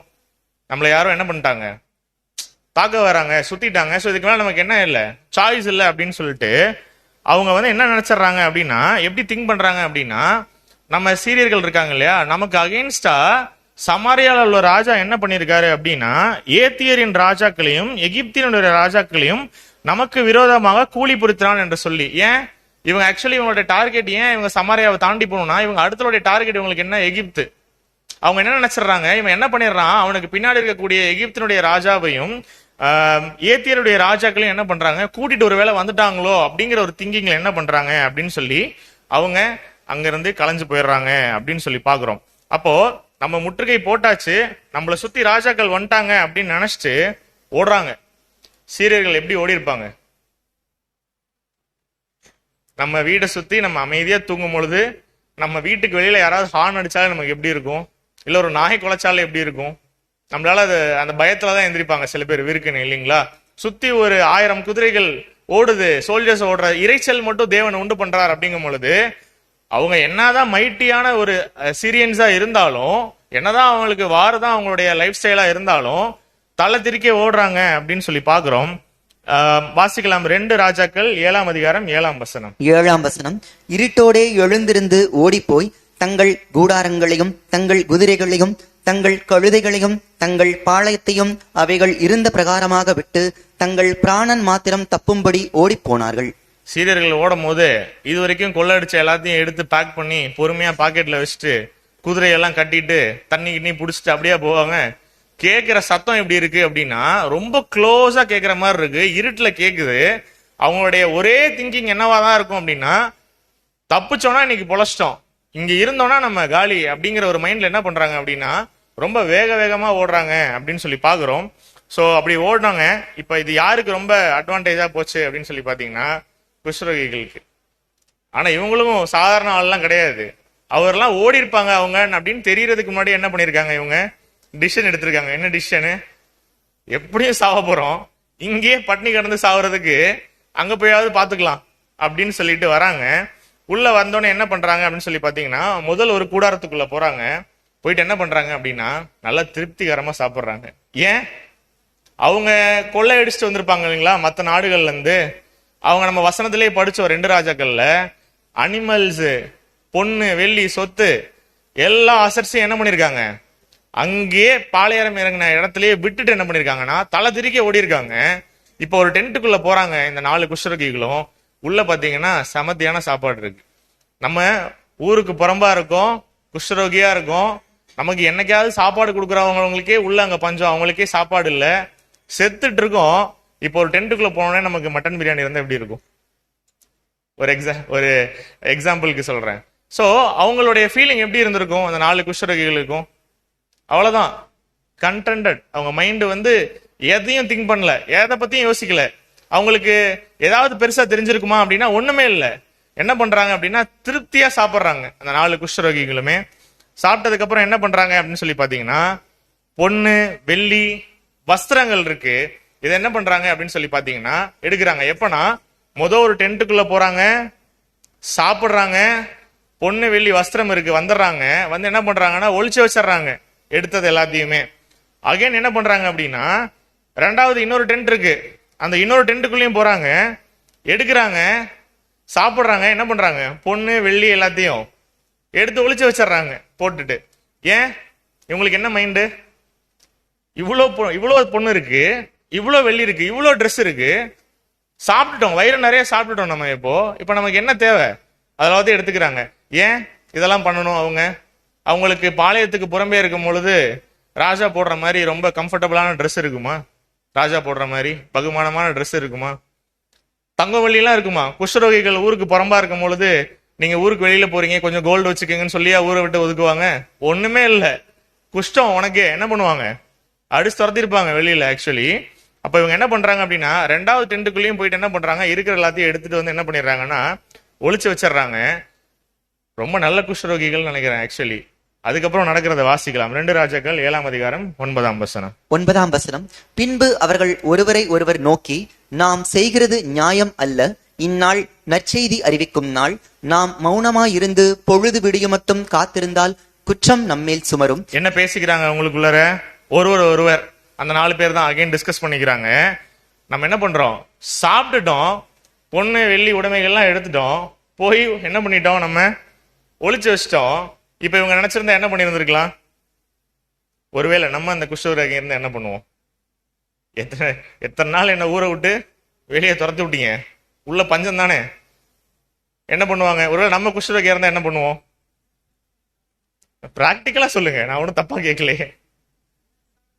ஓகே, நம்மெல்லாம் அபிஞ்சக்கரை வந்து கிளாஸ் கேட்கறவங்க என்ன பண்ண மாட்டோம், அந்த மாதிரி திங்க் பண்ண மாட்டோம்னு சொல்லி விசுவாசிக்கலாம். சோ இவங்க என்ன பண்றாங்க அப்படின்னா, இந்நாள் நற்செய்தி அறிவிக்கும் நாள், இன்னைக்கு ஒரு நல்ல நியூஸ் சொல்ற டே, இதை நம்ம அறிவிச்சே ஆகணும். நாம மட்டும் இப்ப சைலண்டா இருந்து பொழுது விடிகிற வரைக்கும் காத்திருக்கோம் அப்படின்னா பொழுது விடிஞ்சா யாருக்கே தெரிஞ்சிடும், ஊர்காரங்களுக்கே தெரிஞ்சிடும் யார் இல்ல டென்ட்ல, சீரியர்கள் இல்லைன்னு தெரிஞ்சிடும். குற்றம் யார் மேல சுமரும்? நம்மேல் சுமரும். இப்பொழுதும் நாம் போய் ராஜாவின் அரண்மனையாருக்கு இதை அறிவிப்போம் வாருங்கள் என்றார்கள். சோ அந்த 4 பேருக்குள்ளயுமே ஒரு நல் மனசாட்சி வந்து என்ன பண்ணிருக்கு அப்படின்னு சொல்லி பாத்தீங்கன்னா அந்த தாட் அவங்களுக்குள்ள வந்திருக்கு. நம்மளை ஒதுக்குனாங்க இல்லையா இத்தனை நாள், அவங்க சாவட்டும் அப்படிங்கிற ஒரு எண்ணம் அவங்களுக்கு சுத்தமா இல்ல. சோ இந்நாள் நற்செய்தி அறிவிக்கும் நாள் அப்படின்னு சொல்லி சொல்றாங்க. வாசிக்கலாம். 2 ராஜாக்கள் 7ஆம் அதிகாரம் 10ஆம் வசனம். 10ஆம் வசனம். அப்படியே அவர்கள் வந்து பட்டணத்து வாசல் காவலாளனை நோக்கி கூப்பிட்டு, நாங்கள் சீரியரின் பாளையத்திற்கு போய் வந்தோம், அங்கே ஒருவரும் இல்லை, ஒரு மனுஷனுடைய சத்தமும் இல்லை, கட்டியிருக்கிற குதிரைகளும் கட்டியிருக்கிற கழுதைகளும் கூடாரங்களும் இருந்த பிரகாரம் இருக்கிறது என்று அவர்களுக்கு சொன்னார்கள். குஷ்டரோகி என்னதான் இப்ப கையில வந்து பொண்ணு வெள்ளி உடைமையெல்லாம் இருந்தாலும் குஷ்டரோகி எங்க போய் சொல்ல முடியாது அப்படின்னு சொல்லி பாத்தீங்கன்னா டைரக்டா யார்கிட்ட போய் சொல்ல முடியாது, ராஜாட்டெல்லாம் சொல்ல முடியாது. இன்னுமே யாருதான் அவங்க? குஷ்டரோகிகள் தான். அவங்களுடைய ஃபர்ஸ்ட் லைன் ஆஃப் கான்டாக்ட் யாரு தான் இருக்க முடியும்? பார்டர்ல இருக்கக்கூடிய அந்த செக்யூரிட்டிஸ் இல்லைங்களா? அவங்க என்ன பண்றாங்க, போய் இந்த மாதிரி சொல்றாங்க, நாங்க போனோம் பார்த்தோம், சீரியர்களுடைய குதிரைகள் கழுதைகள் அவங்களுடைய பொருட்கள் உடைமைகள் எல்லாமே என்ன இருக்கு, அங்கேயே இருக்கு அப்படின்னு சொல்லி சொல்றாங்க. இப்ப நீங்க போனீங்கன்னா என்ன பண்ணிடலாம், எல்லாத்தையுமே எடுத்துடலாம் அப்படின்னு சொல்லி சொல்றாங்க. ராஜா என்ன பண்றாரு அப்படின்னு சொல்லி பாத்தீங்கன்னா அவரும் என்ன பண்றாரு, சில ஆட்களை அனுப்பிச்சு அதை கன்ஃபார்ம் பண்றாருன்னு சொல்லி பாக்குறோம். வாசிக்கலாம். 2 ராஜாக்கள் 7:15. 15ஆம் வசனம். அவர்கள் யோர்தான் மட்டும் அவர்களை பின்தொடர்ந்து போனார்கள். சீரியர் தீவிரித்து ஓடுகையில் அவர்கள் எரிந்து போட்ட வஸ்திரங்களாலும் தட்டுமுட்டுகளாலும் வழியெல்லாம் நிறைந்திருந்தது. அனுப்பப்பட்டவர்கள் திரும்பி வந்து ராஜாவுக்கு அதை அறிவித்தார்கள். ஆக்சுவலி சீரியர்கள் எப்படி ஓடி இருக்காங்க அப்படின்னா, ஒரு உதாரணத்துக்கு சொல்றேன், ரொம்ப ஹெவி க்ளோத்ஸ் போட்டிருக்கோம் அப்படின்னா நம்மளால ஓட முடியுமா? உயிரே போகுதுங்கிற ஒரு மென்டாலிட்டி கிட்ட அவங்க வந்துட்டாங்க. எப்படி ஓடுறாங்க அப்படின்னா ட்ரெஸ் எல்லாம் கழட்டி போட்டு ஓடுறாங்க. அவ்வளோ பயம் சீரியர்களுக்கு. ஏன்னா நம்மள எல்லா ராஜாக்களும் சேர்ந்து சுத்திட்டாங்க அப்படிங்கிற ஒரு மைண்ட்ல. இதை யார் வந்து பாக்குறா அப்படின்னா இந்த குஷ்டரோகிகள் சொல்லி ராஜா ஆள் அனுப்புறாரு இல்லையா, அவங்க பாக்குறாங்க, இந்த தடயங்கள் எல்லாத்தையுமே பாக்குறாங்க. போற வழியில தட்டுமுட்டுகள் எல்லாமே செதறி கிடக்கு, அவங்க வந்து ட்ரெஸ்ஸை கூட கழட்டி போட்டு ஓடி இருக்காங்க அப்படின்னு சொல்லிட்டு நம்ம பாக்குறோம். சோ 2 ராஜாக்கள் 7ஆம் அதிகாரம் 16ஆம் வசனம் வாசிக்கலாம். 16ஆம் வசனம். அப்பொழுது ஜனங்கள் புறப்பட்டு சீரியரின் பாளையத்தை கொள்ளையிட்டார்கள். கர்த்தருடைய வார்த்தையின்படியே 1 மரக்கால் கோதுமை மா 1 சேக்கலுக்கும் 2 மரக்கால் வார்கோதுமை 1 சேக்கலுக்கும் விற்கப்பட்டது. நடந்ததா? எலிசா என்ன சொல்றாரு? சாம பஞ்சம், அவ்வளவுதான். ராஜாவோட மைண்ட் என்ன? தீர்க்கதரிசியை கொண்டு போட்டுடலாம் இனிமேட்டு, நமக்கு எந்த ஹெல்ப்பும் இல்லைன்னு யோசிக்கும் பொழுது போல்டா ஸ்டேட்மெண்ட் அடிக்கிறார். நாளைக்கு பாருங்க இந்த நேரத்துல உங்களுக்கு 1 மரக்கால் கோதுமையும் 2 மரக்கால் வார் கோதுமையும் 1 சேக்கலுக்கு கிடைக்கும் அப்படின்னு சொல்றாரு இல்லைங்களா? சோ இத பிரதானி என்ன சொன்னாருன்னு சொல்லி வாசிக்கலாம். அப்ப என்ன சொன்னாரு? தேவன் வானத்து மதகுகளை திறந்து கொட்டினா கூட என்ன நடக்காது, இந்த விஷயம் நடக்காது அப்படின்னு சொன்னாரு இல்லைங்களா? வாசிக்கலாம். 2 ராஜாக்கள் 7ஆம் அதிகாரம் 17ஆம் வசனம். 17ஆம் வசனம். ராஜா தனக்கு கைலாகு கொடுக்கிற அந்த பிரதானியை ஒலிமுக வாசலில் விசாரிப்பா இருக்க கட்டளையிட்டிருந்தான். ராஜா என்ன பண்றாரு? அந்த கைலாகு கொடுக்கிற பிரதானிய நீ ஒலிமுக வாசல்ல என்ன பண்ணு, விசாரிப்புக்காரன் மாதிரி இரு அப்படின்னு சொல்லி சொல்றாரு. ஒலிமுக வாசலிலே ஜனங்கள் அவனை நெருக்கி மிதித்ததினாலே ராஜா தேவனுடைய மனுஷனிடத்தில் வந்தபோது சொல்லி இருந்தபடியே அவன் செத்து போனான். கரெக்டா நடந்துச்சுங்களா? நீ என்ன பண்ணுவ? இப்படியெல்லாம் அந்த மரக்கால் கோதுமையும் வார் கோதுமையும் பார்லையும் கிடைக்கிறத நீ பாப்ப, ஆனா நீ என்ன ஆயிடுவ? நீ செத்துருவ அப்படின்னு சொன்னாரு இல்லைங்களா? அதே மாதிரி அந்த கைலா கொடுக்குற பிரதானி என்ன ஆயிட்டாரு அப்படின்னு சொல்லி பாத்தீங்கன்னா செத்து போயிட்டாரு அப்படின்னு சொல்லி பாக்குறோம். இவ்வளவுதான், சமாரியாவின் முற்றுகை முடிந்தது. ஸோ இது வரைக்கும் நம்ம கேட்ட பாடங்கள் எல்லாமே, இந்த ஸ்டோரி எல்லாமே ஃபுல்லா கம்ப்ளீட் பண்ணியாச்சு. இப்ப கேள்வி, நமக்கு இதுல என்ன பாடம்? எவ்வளவோ கிளாஸ் கேட்டீங்க, நீங்களே கொஞ்சம் கெஸ் பண்ணலாம் இல்லையா? எப்படி இருக்கும் இதுல என்ன பாடம் நமக்கு? நிறைய கேரக்டர்ஸ் வருதே பிரதர், ஸோ எப்படி இது புரிஞ்சுக்கிறது அப்படின்னு கேட்டீங்கன்னா வாசிக்கலாம். 1 கொரிந்தியர் 10ஆம் அதிகாரம் 11ஆம் வசனம். 1 கொரிந்தியர் 10ஆம் அதிகாரம் 11ஆம் வசனம். இவைகள் எல்லாம் திருஷ்டாந்தங்களாக அவர்களுக்கு சம்பவித்தது, உலகத்தின் முடிவு காலத்தில் உள்ள நமக்கு எச்சரிப்புண்டாக்கும்படி எழுதப்பட்டும் இருக்கிறது. எதுக்காக இந்த சமாரியாவின் முற்றுகை நம்ம பாக்குறோம் அப்படின்னா, இது யாருக்காக நடக்கல, வேற யாருக்காகவோ இந்த இன்சிடென்ட்டை தேவன் வந்து பைபிள்ல ரெக்கார்ட் பண்ணல இல்லைங்களா? பின்னாடி வரக்கூடிய நமக்கு இதுல இருந்து ஒரு பாடம் அப்படிங்கிறது தான் திருஷ்டாந்தங்களாக எழுதப்பட்டிருக்கு இல்லைங்களா? எக்ஸாம்பிள்ஸ். இத பார்க்கும் பொழுது நமக்கு என்ன சில விஷயங்கள் புரியணும் அப்படின்னா, இந்த கதை காலத்துல இந்த சமாரியாவின் முற்றுகையில தேவன் நமக்கு வைக்கக்கூடிய பாடம் என்ன அப்படிங்கறத நம்ம புரிஞ்சுக்கணும். ஏன் அப்படின்னா, இது எழுதப்பட்ட நோக்கமே என்னதான், நம்மள நல்வழிப்படுத்துற அந்த ஒரு காரணத்துக்காக தான் தேவன் என்ன பண்ணிருக்காரு அப்படின்னா இந்த விஷயங்கள் எல்லாத்தையுமே பதிவு பண்ணிருக்கார் அப்படின்னு சொல்லி பாக்குறோம். அப்ப இப்ப என்ன தெரிஞ்சுக்கலாம் அப்படின்னா, இன்வால்வ் ஆகிற கேரக்டர்ஸ் யாராரு அப்படின்னு தெரிஞ்சுக்கிட்டோம்னா நம்ம என்ன பண்ணிடலாம், தேவன் இதுல நமக்கு என்ன பாடம் வச்சிருக்கார் அப்படின்னு சொல்லி பார்ப்போம் இல்லைங்களா? எதுவும் கியூரியஸா இருக்கா நம்ம எந்த கேரக்டருக்கு ஒப்புமையா வருவோம் அப்படின்னு? நிறைய கேரக்டர்ஸ் வந்திருக்கு இல்லைங்களா? சோ பார்க்கலாம். இப்போ ஃபர்ஸ்ட் யார் வரா? சீரிய ராஜா இல்லைங்களா? அடுத்து என்ன நடக்குது? பஞ்சம் வருது இல்லைங்களா? அடுத்து என்ன பாக்குறோம்? கழுத தலை எவ்வளவுக்கு போகுது? 80 வெள்ளிக்காசு இல்லைங்களா? லட்சத்தை மறந்துருங்க, எக்ஸாம்பிளுக்காக சொன்னேன். சோ நம்ம வெளியில சொல்லும் போது 80 lakhs சொல்லிட வேண்டாம். 80 வெள்ளிக்காசுக்கு கழுதையினுடைய தலை, கழுதை பாக்குறோம், கழுதையினுடைய தலை பாக்குறோம். அதுக்கப்புறம் என்ன பாக்குறோம்? புறாவுக்கு போடக்கூடிய கார்பங்கு பயிர் பாக்குறோம் இல்லைங்களா? இப்ப ஃபர்ஸ்ட் ஒவ்வொரு கேரக்டரா பாத்திரலாமா? சீரிய ராஜா அப்படிங்கிற ஒரு கேரக்டர் நம்ம பார்த்தோம். இப்போ இந்த ராஜா வந்து என்ன அப்படின்னு சொல்லி பாத்தீங்கன்னா, படையெடுத்து வந்து முற்றுகை போடுறாரு. முற்றுகை போட்டதுக்கு அப்புறம் என்ன நடக்குது அப்படின்னு சொல்லி பாத்தீங்கன்னா, ஒரு பஞ்சம் உண்டாகுது. இந்த பஞ்சத்தை உண்டாக்கின இந்த ராஜா யாரு, இவர் எங்க இருந்து வராருன்ற க்ளூஸ் எல்லாம் நம்ம ஆல்ரெடி பார்த்தோம் இல்லைங்களா? வடக்குல இருந்து தெற்கு நோக்கி வரார். சோ சிரியாவினுடைய விஷயத்துல பாத்தீங்கன்னா அதனுடைய கேபிட்டல் தமஸ்குல இருந்து வராரு. ஆக்சுவலி நம்ம நிறைய சப்ஜெக்ட்ஸ் பார்த்திருக்கோம் இல்லைங்களா? பேசிக்ஸ்ல கூட பார்த்திருக்கோம். கடல் வனாந்திரத்தின் பாரம், தமஸ்குவின் பாரம், சிரியாவின் பாரம், இந்த மாதிரிலாம் நம்ம நிறைய வேர்ட்ஸ் படிச்சிருப்போம். அதுக்கு ரீசனும் பார்த்திருப்போம். பாரம் என்றால் உன்னை தள்ளி விடுவேன் என்பதே. பாரம்னா என்ன அப்படின்னா நீ அழிஞ்சிருவ அப்படின்னு சொல்லி அதுக்கு விளக்கங்கள்லாம் நம்ம பார்த்திருப்போம் ஸ்டார்டிங்ல, ஹவு டு ஸ்டடி பைபிள் அப்படிங்கிற கிளாஸஸ்ல எல்லாம் பார்க்கும் பொழுது. அப்போ இந்த வடக்குல இருந்து வரக்கூடிய இந்த ராஜா யாரு அப்படின்னு சொல்லி பார்க்கும் பொழுது, வடபுறம், வடக்கு அப்படிங்கறது எப்போது எப்படி குறிக்கும் அப்படின்னா தேவனுடைய சிங்காசனத்தை குறிக்கக்கூடிய ஒரு விஷயமா இருக்கு.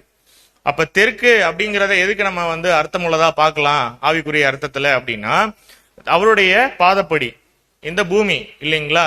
சோ இந்த வடக்கு அப்படிங்கிற விஷயம், வடக்குல இருந்து வரக்கூடிய ராஜா எங்க நோக்கி வராரு அப்படின்னா தெற்கு நோக்கி வராரு இல்லைங்களா. சமாரியா, தெற்குல இருக்கக்கூடிய சமாரியாவை நோக்கி வரார் அப்படின்னு சொல்லி பாக்குறோம். அப்ப அவரை பத்தின சில க்ளூஸ் பார்க்கலாம். ஏசாயா 10ஆம் அதிகாரம் 5ஆம் வசனம். ஏசாயா 10ஆம் அதிகாரம் 5ஆம் வசனம். என் கோபத்தின் கோலாகிய அசீரியனுக்கு ஐயோ, அவன் கையில் இருக்கிறது. அசீரியனுக்கு என்ன ஐயோ? ஐயோனா என்ன? நீ அழிஞ்சிடுவே இல்லைங்களா. என் வாசிக்கலாம் வசனம் 5ஆம் வசனம். என் கோபத்தின் கோலாகிய அசீரியனுக்கு ஐயோ, அவன் கையில் இருக்கிறது என் சினத்தின் தண்டாயுதம். ஐயோனா என்ன அர்த்தம்னா நீ சாக போறன்னு அர்த்தம். இது யாருக்கு? அசீரிய ராஜா பத்தி சொல்லப்பட்ட விஷயம் இல்லைங்களா. அப்படியே ஏசாயா 10ஆம் அதிகாரம் 12ஆம் வசனம் வாசிக்கலாம். 12ஆம் வசனம். ஆதலால் ஆண்டவர் சியோன் மலையிலும் எருசலேமிலும் தமது செயலை எல்லாம் முடித்திருக்கும் போது அசீரிய ராஜாவினுடைய பெருமையான நெஞ்சின் வினையையும் அவன் கண்களின் மேட்டிமையான பார்வையையும் நான் விசாரிப்பேன் என்கிறார். பெருமையான நெஞ்சு, மேட்டிமையான சிந்தனை இந்த அசீரிய ராஜாவுக்கு இல்லைங்களா. அதான் ஏசாயால குறிப்பிட்டிருக்காங்க. சோ ஏசாயா 10ஆம் அதிகாரம் 13ஆம் வசனம் வாசிக்கலாம். 13ஆம் வசனம். அவன் என் கையின் பலத்தினாலும் என் ஞானத்தினாலும் இதை செய்தேன். நான் புத்திமான். நான் ஜனங்களின் எல்லைகளை மாற்றி அவர்கள் பண்டக சாலைகளை கொள்ளையிட்டு வல்லவனைப் போல் குடிகளை தாழ்த்தினேன். தேவன் ஒரு பிளான் சொன்னார்னா இந்த சீரிய ராஜா என்ன பண்ணுவாராம்? அவர் இஷ்டத்துக்கு அவர் என்ன பண்ணுவாராம்? அவர் ஒரு பிளான் போடுவாராம் மேட்டிமையில. யாரா இருக்கக்கூடிய இந்த சிறிய ராஜா? சாத்தான் இல்லைங்களா. இப்பேற்பட்ட சீரிய ராஜாவை பத்தி வசனங்கள் நம்ம ஏசாயால வாசிச்சோம் இல்லைங்களா. சோ சாத்தானை குறிக்கக்கூடிய ஒரு விஷயமா இருக்கு. நம்ம வடபுறத்துல இருந்து தென்புறத்துக்கு வராங்க அப்படின்னு சொல்லி பார்த்தோம் இல்லைங்களா. சாத்தான் எங்கதான் இருந்தான்? ஸ்டார்டிங்ல மேலதான் இருந்தான் இல்லைங்களா. வடக்குலதான் இருந்தான் அவன். ஆனா அவன் செய்யற அவனுடைய மேட்டிமையினால என்ன ஆயிடுறான் அப்படின்னு சொல்லி பாத்தீங்கன்னா தள்ளப்படுறான் இல்லைங்களா அவனுடைய பொசிஷன்ல இருந்து. சோ அவன் எங்கதான் ஃபர்ஸ்ட் யாரதான் ஃபர்ஸ்ட் ட்ரிக் பண்றான் அப்படின்னா தென்புறத்துக்கு தான் வரான். தென் தேசத்துக்கு எங்க வரான்? தெற்கு நோக்கி. தேவனுடைய பாதப்படியாகி இந்த பூமிக்கு யார ஃபர்ஸ்ட் ட்ரிக் பண்றான்? சோ அது நடக்குது இல்லைங்களா. சோ இப்ப இங்க சீரிய ராஜா யாரை குறிக்கும் அப்படின்னா சாத்தானை குறிக்கும். சோ இப்ப அடுத்த விஷயம் என்ன இருக்குது நம்முடைய சார்ட்ல? பஞ்சம் இல்லைங்களா. பஞ்சம் எதை குறிக்கும்? ஏதாவது ஐடியா இருக்கா? கொடுமையான பஞ்சம். பஞ்சம்னா என்ன? சாப்பாடு கிடைக்காம போறதா? ஓகே. ஸோ நிறைய சப்ஜெக்ட்ஸ் கேட்டு என்ன பண்ணிட்டீங்க? டியூன் ஆயிட்டீங்க அப்படிங்கிறது எனக்கு நல்லா கிளியரா தெரியுது. இதெல்லாம் குட் சயின்ஸ். ஸோ வாசிச்சிடலாம். ஆமோன் 8ஆம் அதிகாரம் 11ஆம் வசனம். எப்படிப்பட்ட பஞ்சம் அப்படின்னு சொல்லி பார்க்கலாம் நம்ம. ஆமோஸ் 8ஆம் அதிகாரம் 11ஆம் வசனம். இதோ நான் தேசத்தின் மேல் பஞ்சத்தை அனுப்பும் நாட்கள் வரும். ஆகார குறைவினால் உண்டாகிய பஞ்சம் அல்ல, ஜலக்குறைவினால் உண்டாகிய தாகமும் அல்ல.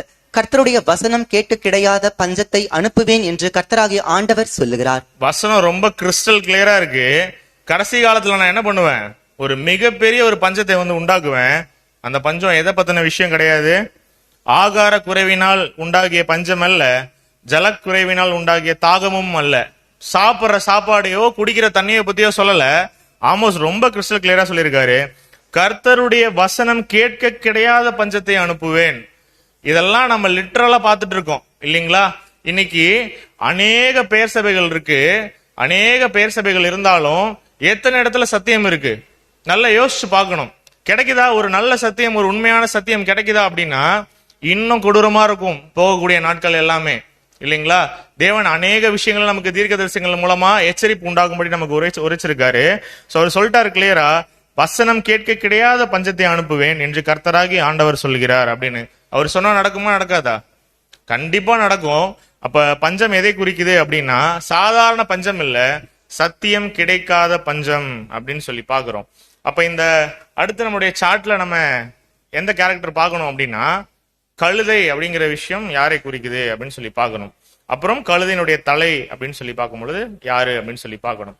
அப்ப யூஸ்வலா யாராவது இந்த கழுதையை சாப்பிடுவாங்களா? சாப்பிட மாட்டாங்க இல்லைங்களா. என்ன சாப்பிடுவாங்க? ஆடு, மாடு, இந்த மாதிரி விஷயங்கள்லாம் சாப்பிடுவாங்க.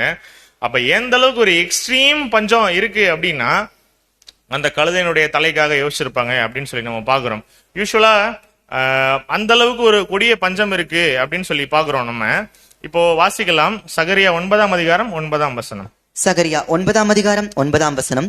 சீயோன் குமாரத்தியே மிகவும் களிகூறு, எருசலேம் குமாரத்தியே கெம்பீரி, இதோ உன் ராஜா உன்னிடத்தில் வருகிறார்.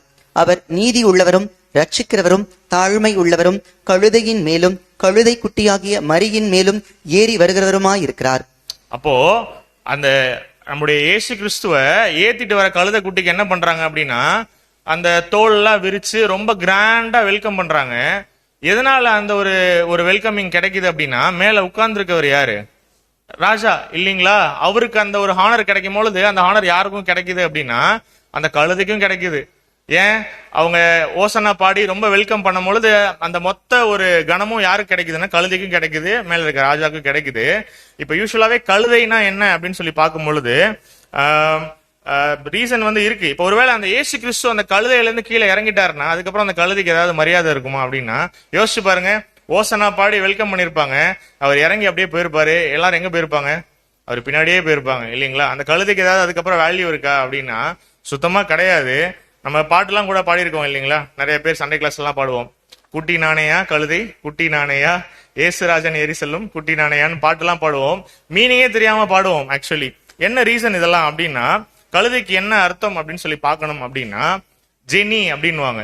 ஜெனி அப்படின்னா நம்ம கூட பேர் வைக்கும் போதெல்லாம் என்ன பேர் வைக்கிறோம் அப்படின்னா ஜெனி, ஜெனிஃபர் அப்படின்னு சொல்லி எல்லாம் நம்ம நேம் வைப்போம் இல்லைங்களா? ஆக்சுவலா கழுதையினுடைய அந்த பேரு அந்த பதம் எங்க இருந்து வரும் அப்படின்னா ஜெனி அப்படின்னீங்கன்னா கழுதைன்னு சொல்லி அர்த்தம். சோ ஜெனிஃபர் அப்படின்லாம் பேர் வைக்கிறாங்க இல்லையா, கழுதைன்னு அர்த்தம். ஆக்சுவலான நேம் மீனிங் என்ன அப்படின்னு சொல்லி பாத்தீங்கன்னா கழுதை. அப்போ எதுக்கு ஒப்பிட்டு நம்ம பாக்குறோம் அப்படின்னா ஒரு அழகிய பெண்ணுக்கு ஒப்பிட்டு கழுதையை வந்து சொல்லலாம். சோ கழுதனோட என்ன பண்ண வேண்டாம், எப்போதுமே யாருமே ரொம்ப பேடெல்லாம் ஃபீல் பண்ண வேண்டாம். நம்ம எல்லாருமே சத்தியம் சுமக்கக்கூடிய கழுதைகள் தான் என்னைக்குமே, அதுல எந்த மாற்று கருத்துமே இல்லை. சோ அப்ப என்ன ஒரு விஷயம் நம்ம பார்க்கலாம் அப்படின்னா, கழுதை எதுக்கு அடையாளம் அப்படின்னு சொல்லி பாக்குறீங்கன்னா ஒரு அழகிய பெண்ணுக்கு அடையாளம்னு சொல்லி பாக்குறோம். இங்க ரெண்டு விஷயம் பார்த்தோம் இல்லைங்களா? கழுதை பார்த்தோம், அதோட வேல்யூ எவ்வளவு பார்த்தோம்? 80 வெள்ளிக்காசுன்னு சொல்லி பார்த்தோம். இன்னொரு விஷயம் என்ன பார்த்தோம்? கழுதைக்கு கீழாக பயிறு, புறாவுக்கு போடக்கூடிய 1/4 பங்கு பயிறு இல்லைங்களா? இப்ப இந்த கழுதை யாரு நம்ம தெரிஞ்சுக்கணும் அப்படின்னா, இப்பதான் நம்ம பார்த்தோம் கழுதை எதை அடையாளப்படுத்தும் அப்படின்னு சொல்லி பாத்தீங்கன்னா ஒரு அழகிய பெண். நம்ம நிறைய சப்ஜெக்ட்ஸ்ல பார்த்திருக்கோம் ஆல்ரெடி. தேவனுக்கு பிரியமான ஒரு பெண்ணை பத்தி நம்மளே சப்ஜெக்ட்ஸ்ல பார்த்திருக்கோம். பழைய ஏற்பாட்டு காலப்பகுதியில எலேசர் எங்க போவாரு அப்படின்னா தன்னுடைய எஜமானுக்கு ஒரு அழகிய பெண் தேடி போவார் இல்லீங்களா? அழகிய பெண்ணோட நம்ம என்ன நினைச்சுக்க வேண்டாம், பிசிக்கல் அப்பியரன்ஸ்ல இருக்கக்கூடிய ஒரு அழகான பெண்ணை தேடி போனாரு அப்படின்னு இல்ல. நம்ம யார பத்தி படிச்சிருக்கோம் ஆல்ரெடி? ஈசாக்கினுடைய திருமணம் அப்படின்னு சொல்லி ஒரு பாடம் பார்த்தோம் இல்லைங்களா? அதுல அவருடைய எஜமான் ஐசக்கு வந்து என்ன பண்ணுவாரு, அவர் ஆக்சுவலி ரெபேக்கால வந்து பொண்ணு பார்க்க போகக்கூடிய விஷயத்துல நிழல் பொருளை நம்ம யாருக்கு ஒப்புமையா பார்த்திருப்போம்? எலேசரோட எஜமான் யாருக்கு ஒப்புமையா பார்த்திருப்போம் அப்படின்னா ஏசு கிறிஸ்துக்கு ஒப்புமையா பார்த்திருப்போம் இல்லைங்களா? அந்த அழகிய பெண்ணை யாருக்கு ஒப்புமையா பார்த்திருப்போம்? ரெபேக்கால கிறிஸ்துவனுடைய சபை வகுப்பார் இல்லைங்களா? மணவாட்டிக்கு ஒப்புமையா பார்த்திருப்போம். அந்த அழகிய பெண் யாரை குறிக்கிறாங்க அப்படின்னா சபை வகுப்பாரை குறிக்கிறாங்க இல்லைங்களா? எப்போதுமே ஒரு பொண்ணை ரெஃபர் பண்றதுக்கு தான் அந்த வேர்டை யூஸ் பண்ணுவாங்க எக்ஸாக்டா மூல பதத்துல நான் சொல்லும் பொழுது.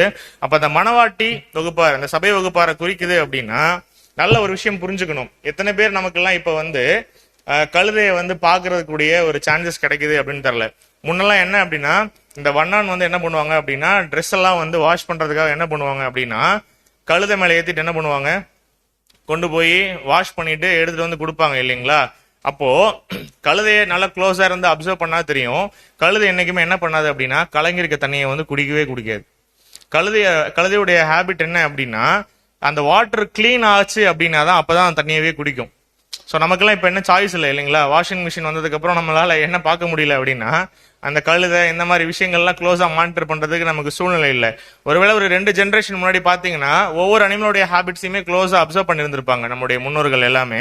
ஸோ அப்ப இந்த கழுதை என்ன பண்ணும் அப்படின்னு சொல்லி பாத்தீங்கன்னா ரொம்ப கிளீனான ஒரு தண்ணியை தான் குடிக்கும். அப்படியே நமக்கு ஒப்பிட்டு பார்க்கலாம். சபை பிள்ளைகள் எப்போதுமே என்ன பண்ண மாட்டாங்க அப்படின்னு சொல்லி பாத்தீங்கன்னா உண்மையான சபை வகுப்பார் என்ன பண்ண மாட்டாங்க அப்படின்னா ஒரு கலங்கின ஒரு தண்ணியை என்ன பண்ண மாட்டாங்க அப்படின்னா எப்பொழுதுமே பருகவே மாட்டாங்க. அவங்களுடைய ஹேபிட்டே எப்படி இருக்கும் அப்படின்னா அது கிளீனா இருந்தா தான் அதை டச்சே பண்ணுவாங்க. என்ன வேணா தாகமா இருக்கட்டும், கிளீனா இருக்கா, தண்ணி நல்லா சுத்தமா இருக்கா, அப்பதான் அதை குடிப்பாங்கன்னு சொல்லி பார்க்கலாம். இப்போ கழுதை மணவாட்டி சபையார் அப்படின்னா கழுதையினுடைய தலை யாரை குறிக்கும்? ரொம்ப சிம்பிள் இல்லைங்களா? சோ தலை வந்து சபை வகுப்பாரை குறிக்கும் அப்படின்னா அந்த கழுதை வந்து சபை வகுப்பாரை குறிக்கும் அப்படின்னா கழுதையினுடைய தலை யாரை குறிக்கும் அப்படின்னா நம்முடைய ரட்சகராகிய இயேசு கிறிஸ்துவை குறிக்கும். அந்த காலத்துல தலை ரொம்ப காஸ்ட்லியா இருந்ததா? கழுதையினுடைய தலை மற்றதை கம்பேர் பண்ணும்போது எவ்வளவுக்கு போச்சு ரேட்டு? ரொம்ப அதிகம் இல்லைங்களா? 80 வெள்ளிக்காசுக்கு போச்சு இல்லைங்களா? அதுதான் உண்மை. அப்பவே அவருக்கு அவ்வளோ டிமாண்ட் இருந்தது இல்லைங்களா? ஆனா இன்னைக்கும் அவரை பத்தி தெரிஞ்சுக்கணும் ஒரு சத்தியம் அப்படின்னா அதனுடைய விலை எப்படிதான் அப்படின்னு சொல்லி பாத்தீங்கன்னா ரொம்ப காஸ்ட்லி தான். கழுத தலைன்னு சொல்லி ஈஸியா எடுக்க முடியாது. அன்னைக்கு எப்படி அது 80 வெள்ளிக்காசோ அதே போல அவரை பத்தின சத்தியங்களுமே எப்படிதான் அப்படின்னு சொல்லி பாத்தீங்கன்னா இன்னைக்குமே ரொம்ப காஸ்ட்லி அன்புக்குரிய சகோதர சகோதரிகளே.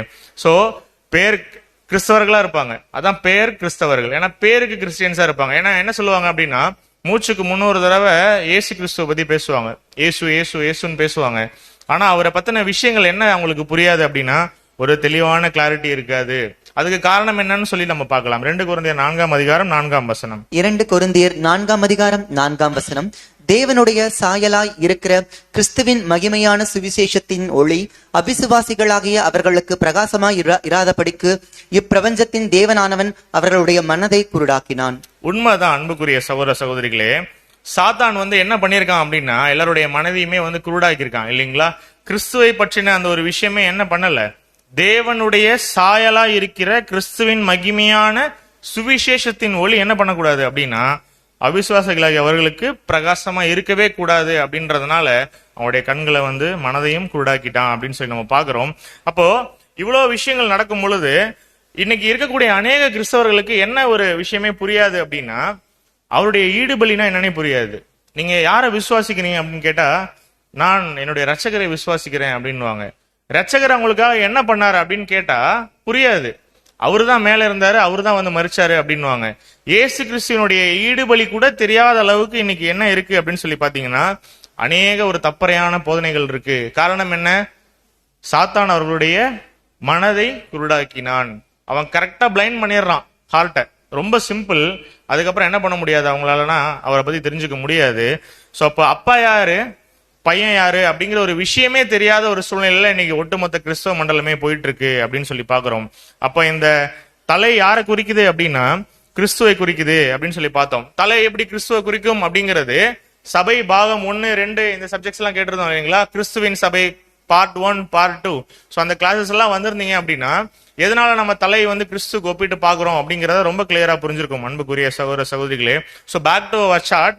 சீரிய ராஜா யாரை குறிப்பாரு? சாத்தானை குறிக்கும். பஞ்சம் சத்திய பஞ்சத்தை குறிக்கும்னு சொல்லி பார்த்துட்டோம்.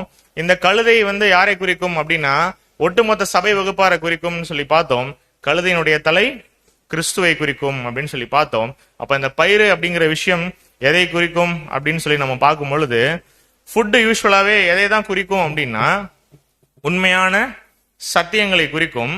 ஆனா அந்த ஃபுட்டு அந்த புறாவனுடைய பயிர் எவ்வளவுதான் இருந்தது அப்படின்னா ரொம்ப கொஞ்சம் காற்பங்கு இல்லைங்களா? கார்படி ஒரு படியே கம்மி தான். எது? ஒரு படி கோதுமை இல்லை, ஒரு படி புறாக்கு போடக்கூடிய பயிர். புறா சாப்பிட்ற ஃபுட்டு ரொம்ப காஸ்ட்லியா? இல்ல. புறாக்கு போடக்கூடிய ஒரு படியிலையும் 1/4 படி பயிர் என்ன எவ்வளவு ரேட்டுக்கு போகுது?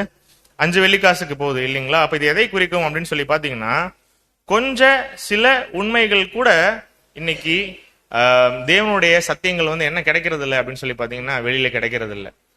கழுத அளவுக்கு ஒரு நீங்க வந்து ஒரு பிரம்மாண்டமான விஷயத்தை யோசிக்க வேண்டாம். சாதாரண புறாக்கு போடக்கூடிய கார்படி பயிர் இருக்கு இல்லையா?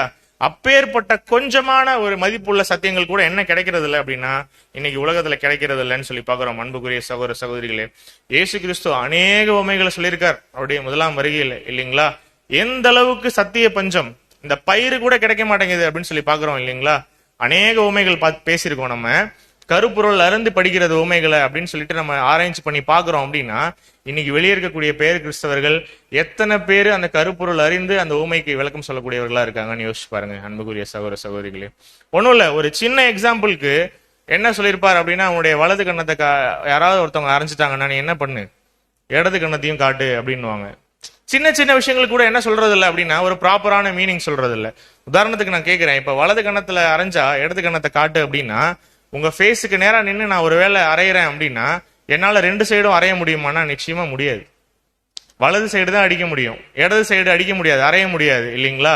அப்போ ஆனா எப்ப பண்ண முடியும் அப்படின்னா, ஒருவேளை எனக்கு பின்னாடி ஒருவன் இருந்து அவன் என்னை வலது பக்கமாக அறையிறான் அப்படின்னா என்ன பண்ண முடியும்? திரும்பும் பொழுது என்னால இடது கண்ணத்தையும் காட்ட முடியும் அப்படின்னு சொல்லி பாக்குறோம். சின்ன சின்ன மீனிங்ஸ் தான். ஒருவேளை உனக்கு பின்னாடி நின்று உனக்கு அகெயின்ஸ்டா யாராவது தப்பு பண்ணா கூட நீ என்ன பண்ணு, அவனை மன்னிச்சிரு அப்படின்னு சொல்லிட்டு. ஆரம்பத்திலே நம்ம பார்த்தோம் இல்லைங்களா, தேவனுடைய அந்த வசனத்துல இரவும் பகலும் தியானமா இருக்கிற மனுஷன் பாக்கியவான் அப்படின்னா, இரவும் பகலும் அப்படிங்கிற விஷயத்துக்கே கூட என்ன பண்ண முடியல, சில நேரம் வெளியில இருக்கக்கூடிய பெயர் கிறிஸ்தவர்களால விளக்கம் சொல்ல முடியல இல்லைங்களா. நம்ம ரொம்ப கிளியரா பார்த்தோம். 24 மணி நேரமும் தேவனை தரிசிக்கணுமா, அதுதான் அவர் கேட்கிறாரா? அது பிராக்டிகலி இம்பாசிபிள்னு யாருக்கு தெரியும்? நம்மள படைச்ச பிதாவுக்கே தெரியும். இரவு துன்பமான நேரம், பகல் ஒரு இன்பமான நேரம். சோ இன்பம் வந்தாலும் துன்பம் வந்தாலும் நம்ம அவர்கிட்ட தான் போகணும், அவர்கிட்ட சார்ந்துதான் இருக்கணும், சோ அவரோட தான் இருக்கணும் அப்படிங்கிற ஒரு சின்ன சின்ன விளக்கங்களுக்குள்ள இப்ப என்ன கிடைக்கிறது இல்லை அப்படின்னு சொல்லி பாத்தீங்கன்னா, பேர சபைகள்ல கிடைக்கிறது இல்லை அன்புக்குரிய சகோதர சகோதரிகளே. சோ இதெல்லாம் சின்ன சின்ன விஷயங்கள் தான். இதெல்லாம் கம்பேரிட்டிவ்ஸா நம்ம பார்க்கும்போது எப்படி இருக்கு, அவருடைய ஒட்டுமொத்த திட்டத்தையும் பார்க்கும் பொழுது சின்ன புறாக்கு போடுற ஒரு கார்படி பயிர் மாதிரி தான் இருக்கு. ஆனா என்ன அப்படின்னு சொல்லி பாத்தீங்கன்னா, இதை கூட நாம் வாங்கி கொள்ள முடியாத ஒரு கொடிய பஞ்சத்தின் மத்தியில நம்ம இருக்கிறோம் அன்புக்குரிய சகோதர சகோதரிகளே. சோ வாசிக்கலாம். இதுல என்ன இன்னொரு விஷயம் பார்க்கணும் அப்படின்னா, ஒரு 2 லேடிஸ் வந்து இந்த ராஜா கிட்ட போறாங்க இல்லைங்களா. போயிட்டு என்ன பண்றாங்க, தங்களுடைய ஜீவனுக்காக இந்த பிள்ளைங்களை என்ன பண்றோம், நாங்க சாப்பிட்றோம், சாப்பிட்டதுக்கு அப்புறம் என்ன சொல்றாங்க, அடுத்த நாள் உன்னுடைய குழந்தையும் சாப்பிட்றோம் அப்படின்னு சொல்றாங்க. அந்த அளவுக்கு ஒஸ்டான பஞ்சமா? ஏன்னா தலை கிடைக்கல, பயிர் கூட ரொம்ப காஸ்ட்லியா கிடைக்குது, சின்ன சின்ன பயிர் கூட கிடைக்கல. அங்க ஒரு சைடு என்ன நடக்குது அப்படின்னா, அந்த ஸ்திரீகள் தன்னுடைய பிள்ளைகளையே கொண்டு சாப்பிட்ற அளவுக்கு ஒரு சூழ்நிலை நடக்குது. இதை ஏசாயா ரொம்ப அழகா எக்ஸ்பிளைன் பண்ணியிருப்பாரு. ஏசாயா 44 அதிகாரம் 14 17 ஒவ்வொரு வசனமா வாசிங்க. எந்த அளவுக்கு இது ஒரு கொடுமையான பஞ்சம்ங்கிறத நம்ம புரிஞ்சுக்கலாம். ஏசாயா 44 அதிகாரம் 14 வசனம். அவன் தனக்கு கேதுருக்களை வெட்டுகிறான், ஒரு மருத மரத்தையாவது ஒரு கர்வாலி மரத்தையாவது தெரிந்து கொண்டு காட்டு மரங்களிலே பலத்த மரத்தை தன் காரியத்துக்காக வளர்க்கிறான், அல்லது அசோக மரத்தை நடுகிறான், மழை அதை வளரச் செய்யும். ஒரு மரத்தை வெட்டுறாங்க, வளர்க்கிறாங்க. தொடர்ந்து வாசிக்கலாம். 15 வசனம். 15 வசனம். மனுஷனுக்கு அவைகள் அடுப்புக்காகும் போது அவன் அவைகளில் எடுத்து குளிர் காய்கிறான், நெருப்பை மூட்டி அப்பமும் சுடுகிறான். என்ன பண்றாரு, ஒரு மரத்தை வளர்க்கிறாரு, அது மழையினால அந்த மரம் விளையுது. அதுக்கப்புறம் என்ன பண்றாரு, அந்த மரத்தை வெட்டி அடுப்புக்கு போடுறாரு. அடுப்புக்கு போட்டு என்ன பண்றாரு, அந்த மரத்தினால அப்பம் சுடுறாரு. அடுத்தது குளிர் காய்கிறாரு. அதனால் ஒரு தெய்வத்தையும் உண்டு பண்ணி அதை பணிந்து கொள்ளுகிறான். எதுல பண்றாரு, தான் வளர்த்த தான் வச்ச மரம், அதை எடுத்து வெட்டி என்ன பண்றாரு, அதை பணிஞ்சுக்கிறாரு. ஒரு விக்கிரகத்தையும் அதனால் செய்து அதை வணங்குகிறான். விக்கிரகம் ஒண்ணு செய்யறாரு. எதுல, தானே வச்ச மரத்துல என்ன பண்றாரு, அவரே ஒரு விக்கிரகம் செய்யறாராம். அது எல்லா யூஸ்க்கும் யூஸ் பண்ணிக்கிறாரு. குளிர் காஞ்சுக்கிறாரு, அதுல இருந்து சமைச்சு சாப்பிட்டுக்கிறாரு, எல்லாம் பண்றாரு. 16 வசனம். அதில் ஒரு துண்டை அடுப்பில் எரிக்கிறான், ஒரு துண்டினால் இறைச்சியை சமைத்து புசித்து பொரியலை பொரித்து திருப்தியாகி குளிருங்காய்ந்து. நான் எதுவுமே உங்ககிட்ட இன்டர்பிரேட் பண்ணி எல்லாம் போடல. ஏசாயா 44 அதிகாரம் 14 17 என்ன பண்றாரு, ஒரு இறைச்சி எடுத்து சமைக்கிறாரு, ஒரு கறி துண்டை எடுத்து வச்சு. அடுத்தது வாசிக்கலாம் அப்படியே. அனலானேன், நெருப்பை கண்டேன் என்று சொல்லி. 17 வசனம்.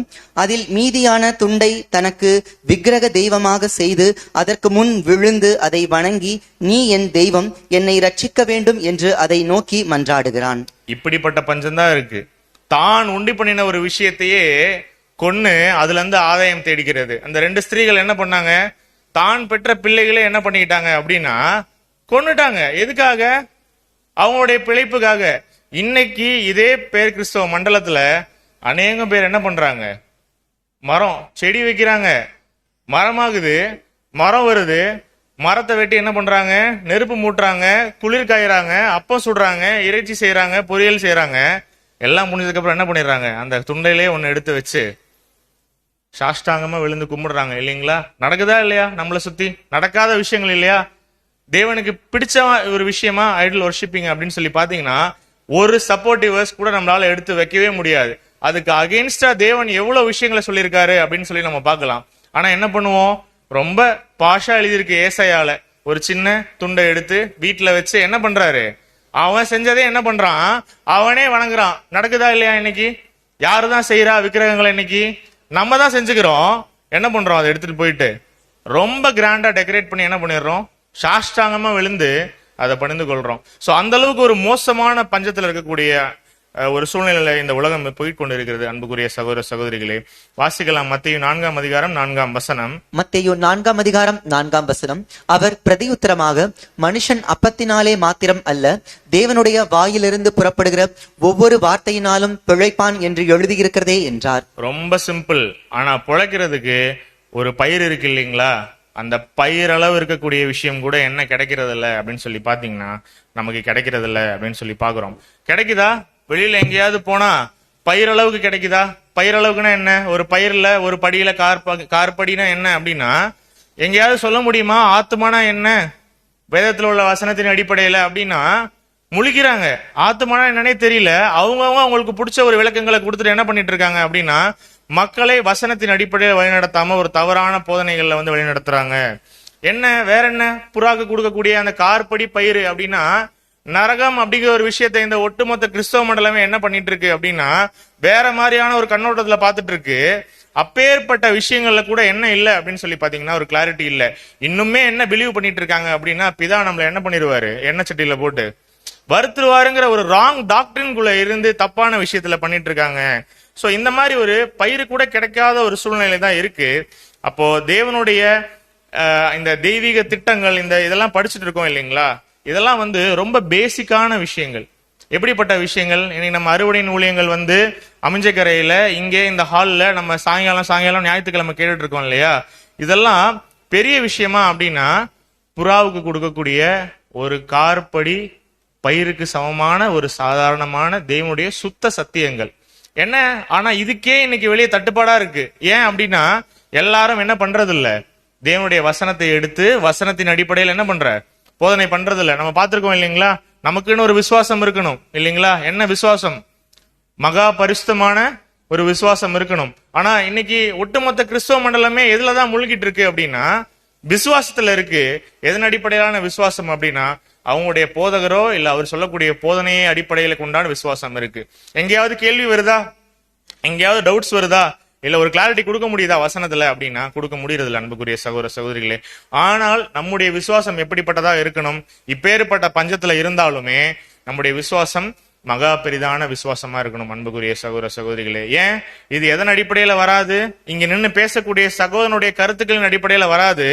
எடுத்து வைக்கிற வசனத்தின் அடிப்படையில இருக்கணும். அப்படி இருக்கிற ஒரு விஷயம் எதுக்கு சமம் அப்படின்னா இப்ப கடைசி காலத்துல நமக்கு கிடைக்கக்கூடிய அந்த கார்படி பயிருக்கு சமமான ஒரு விஷயங்கள் இருக்கு அன்புக்குரிய சகோதர சகோதரிகளே. அப்ப என்ன பண்றாங்க? இன்னைக்கு உலக பிரகாரமான சபைகள்ல ஆசீர்வாதங்கள் தரேன் அப்படின்னு சொல்லி பண்றாங்க இல்லைங்களா? எத்தனையோ கூட்டங்கள் இருக்கு. எத்தனையோ கூட்டங்கள் இன்னைக்கு இந்த சென்னை பட்டணத்துல என்ன நடந்துட்டு இருக்கு? ஒவ்வொரு ஞாயிற்றுக்கிழமையும் நடந்துட்டு இருக்கு. யாராவது பாடு அனுபவிச்சு அவருக்காக ஒரு வாழ்க்கையை வாழ்ந்து அவரோட சபை வகுப்பாரா போகக்கூடிய விஷயத்துக்கான ஒரு நோக்கத்தை சொல்றாங்களா அப்படின்னா அப்படி சொன்னா என்ன வராது? ஆட்டோமேட்டிக்கா கூட்டங்கள் வராது இல்லைங்களா? நாற்காலிகள் நிரம்பாது.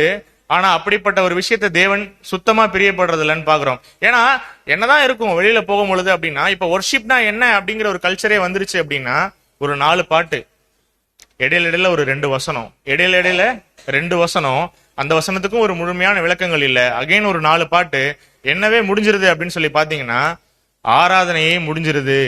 சோ இந்த மாதிரியான ஒரு கொடிய பஞ்சமுள்ள ஒரு காலத்துல சத்தியத்துக்காக நம்ம கண்டிப்பா யோசிக்கணும் அன்புக்குரிய சகோதர சகோதரிகளே. இப்போ இதுக்கு காரணம் என்ன அப்படின்னு சொல்லி பாத்தீங்கன்னா அசிரிய ராஜா வந்து என்ன பண்ணிட்டான்? முற்றுகை போட்டுட்டான் இல்லைங்களா? இனிமே என்ன கிடைக்காது? அந்த கார்படி பயிர் கூட என்ன பண்ணாது?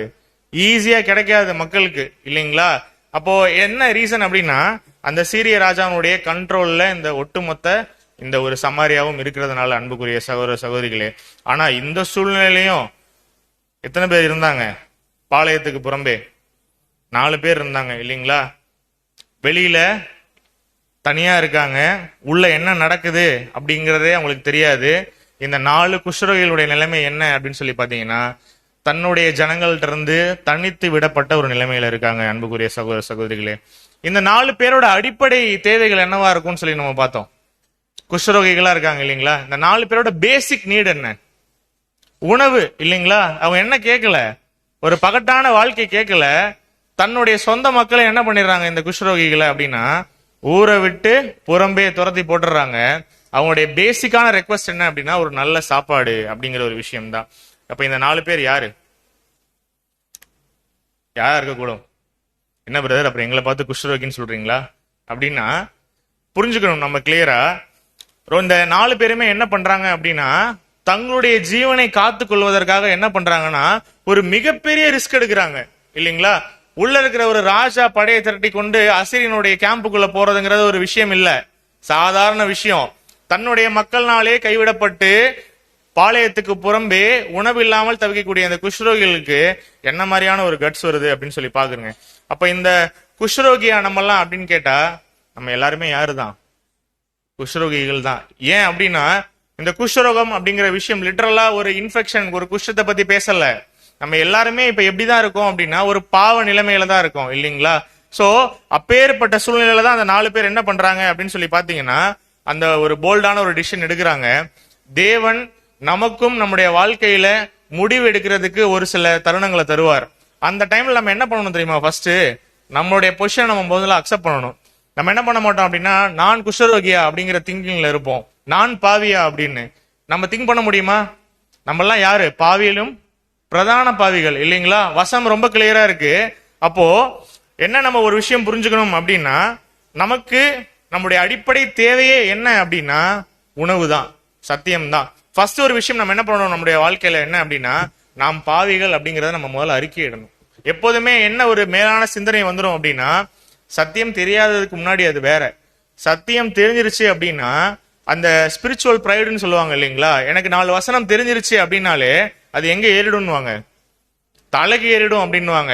அதுக்கப்புறம் ஏறினா நமக்கு ஏதாவது புரியுமா பேசுறது அப்படின்னா எதுவுமே எங்க போகாது, செவிகளுக்கு போகாது. சாத்தான் மனதை எப்படி பண்ணுவான்னா டிசைனா குருடாக்குவான். அவனுக்கு வெரைட்டியான டைப்ஸ் இருக்கு நம்மள காலி பண்றதுக்குன்னு சொல்லி பாக்குறோம். அப்ப ஒருவேளை பாவின்னு அறிக்கையிட்டு எப்படியும் என்ன பண்ண போறோம்? சாவதான் போறோம் இல்லைங்களா. உண்மையா பொய்யா?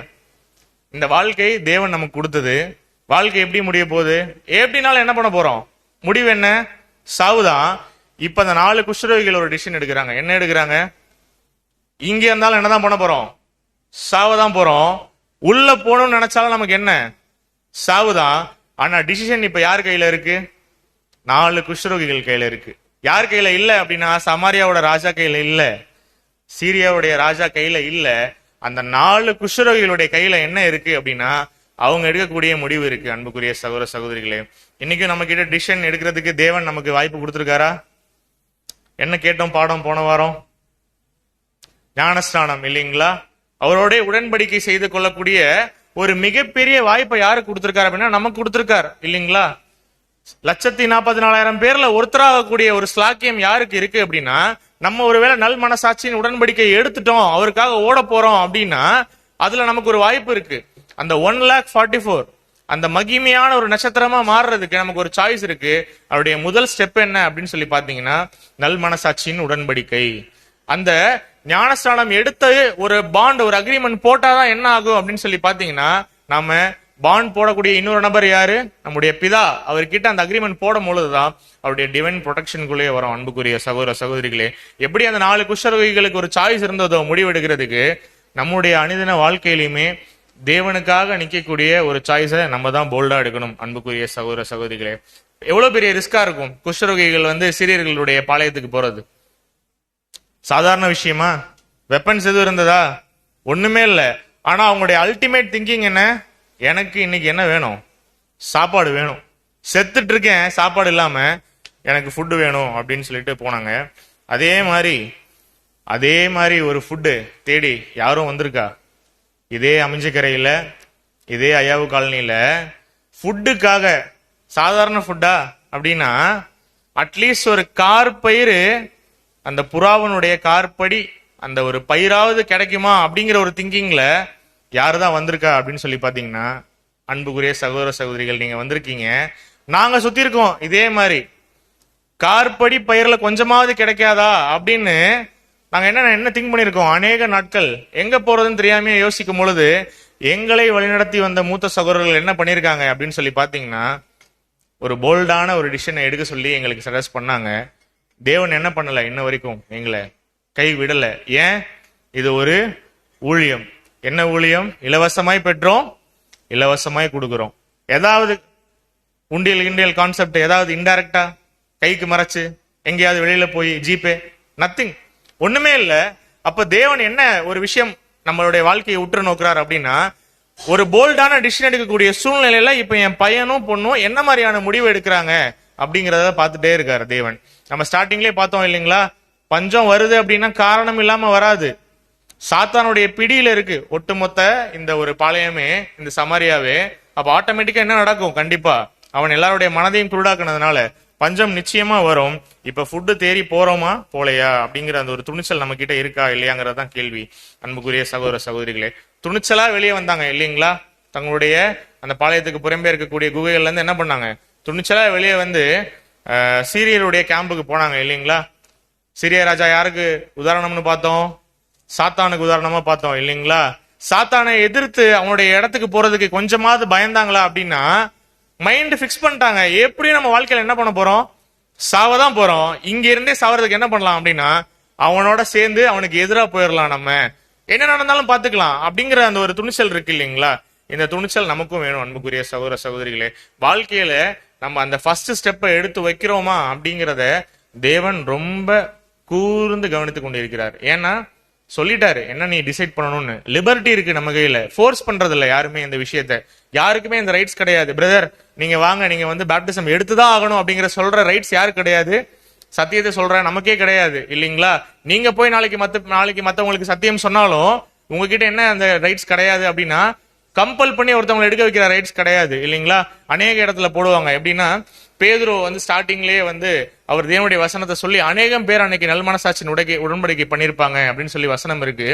இன்னைக்கு பேர் கிறிஸ்தவ மண்டலத்திலே என்ன ஒரு ட்ரெண்ட் அப்படின்னு சொல்லி பாத்தீங்கன்னா, நான் வந்து இன்னைக்கு இத்தனை பேரை விசுவாசிகளை இந்த கூட்டத்துல வந்து கூட்டினேன் அப்படின்னு சொல்லி இந்த கவுண்ட் சொல்லுவாங்க, நம்பர் அப்படின்னு சொல்லி பாத்தீங்கன்னா. எதனால அப்படின்னா, அதுல ஒரு பெருமை, நான் இன்னைக்கு இத்தனை பேரை என்ன பண்ணிருக்கேன்? விசுவாசியா மாத்திருக்கேன் அப்படின்னு. யோசிச்சு பாருங்க, எத்தனை பேர் வலு கட்டாயத்தின் மத்தியில வந்திருப்பாங்க தங்களை ஒப்பு கொடுக்க.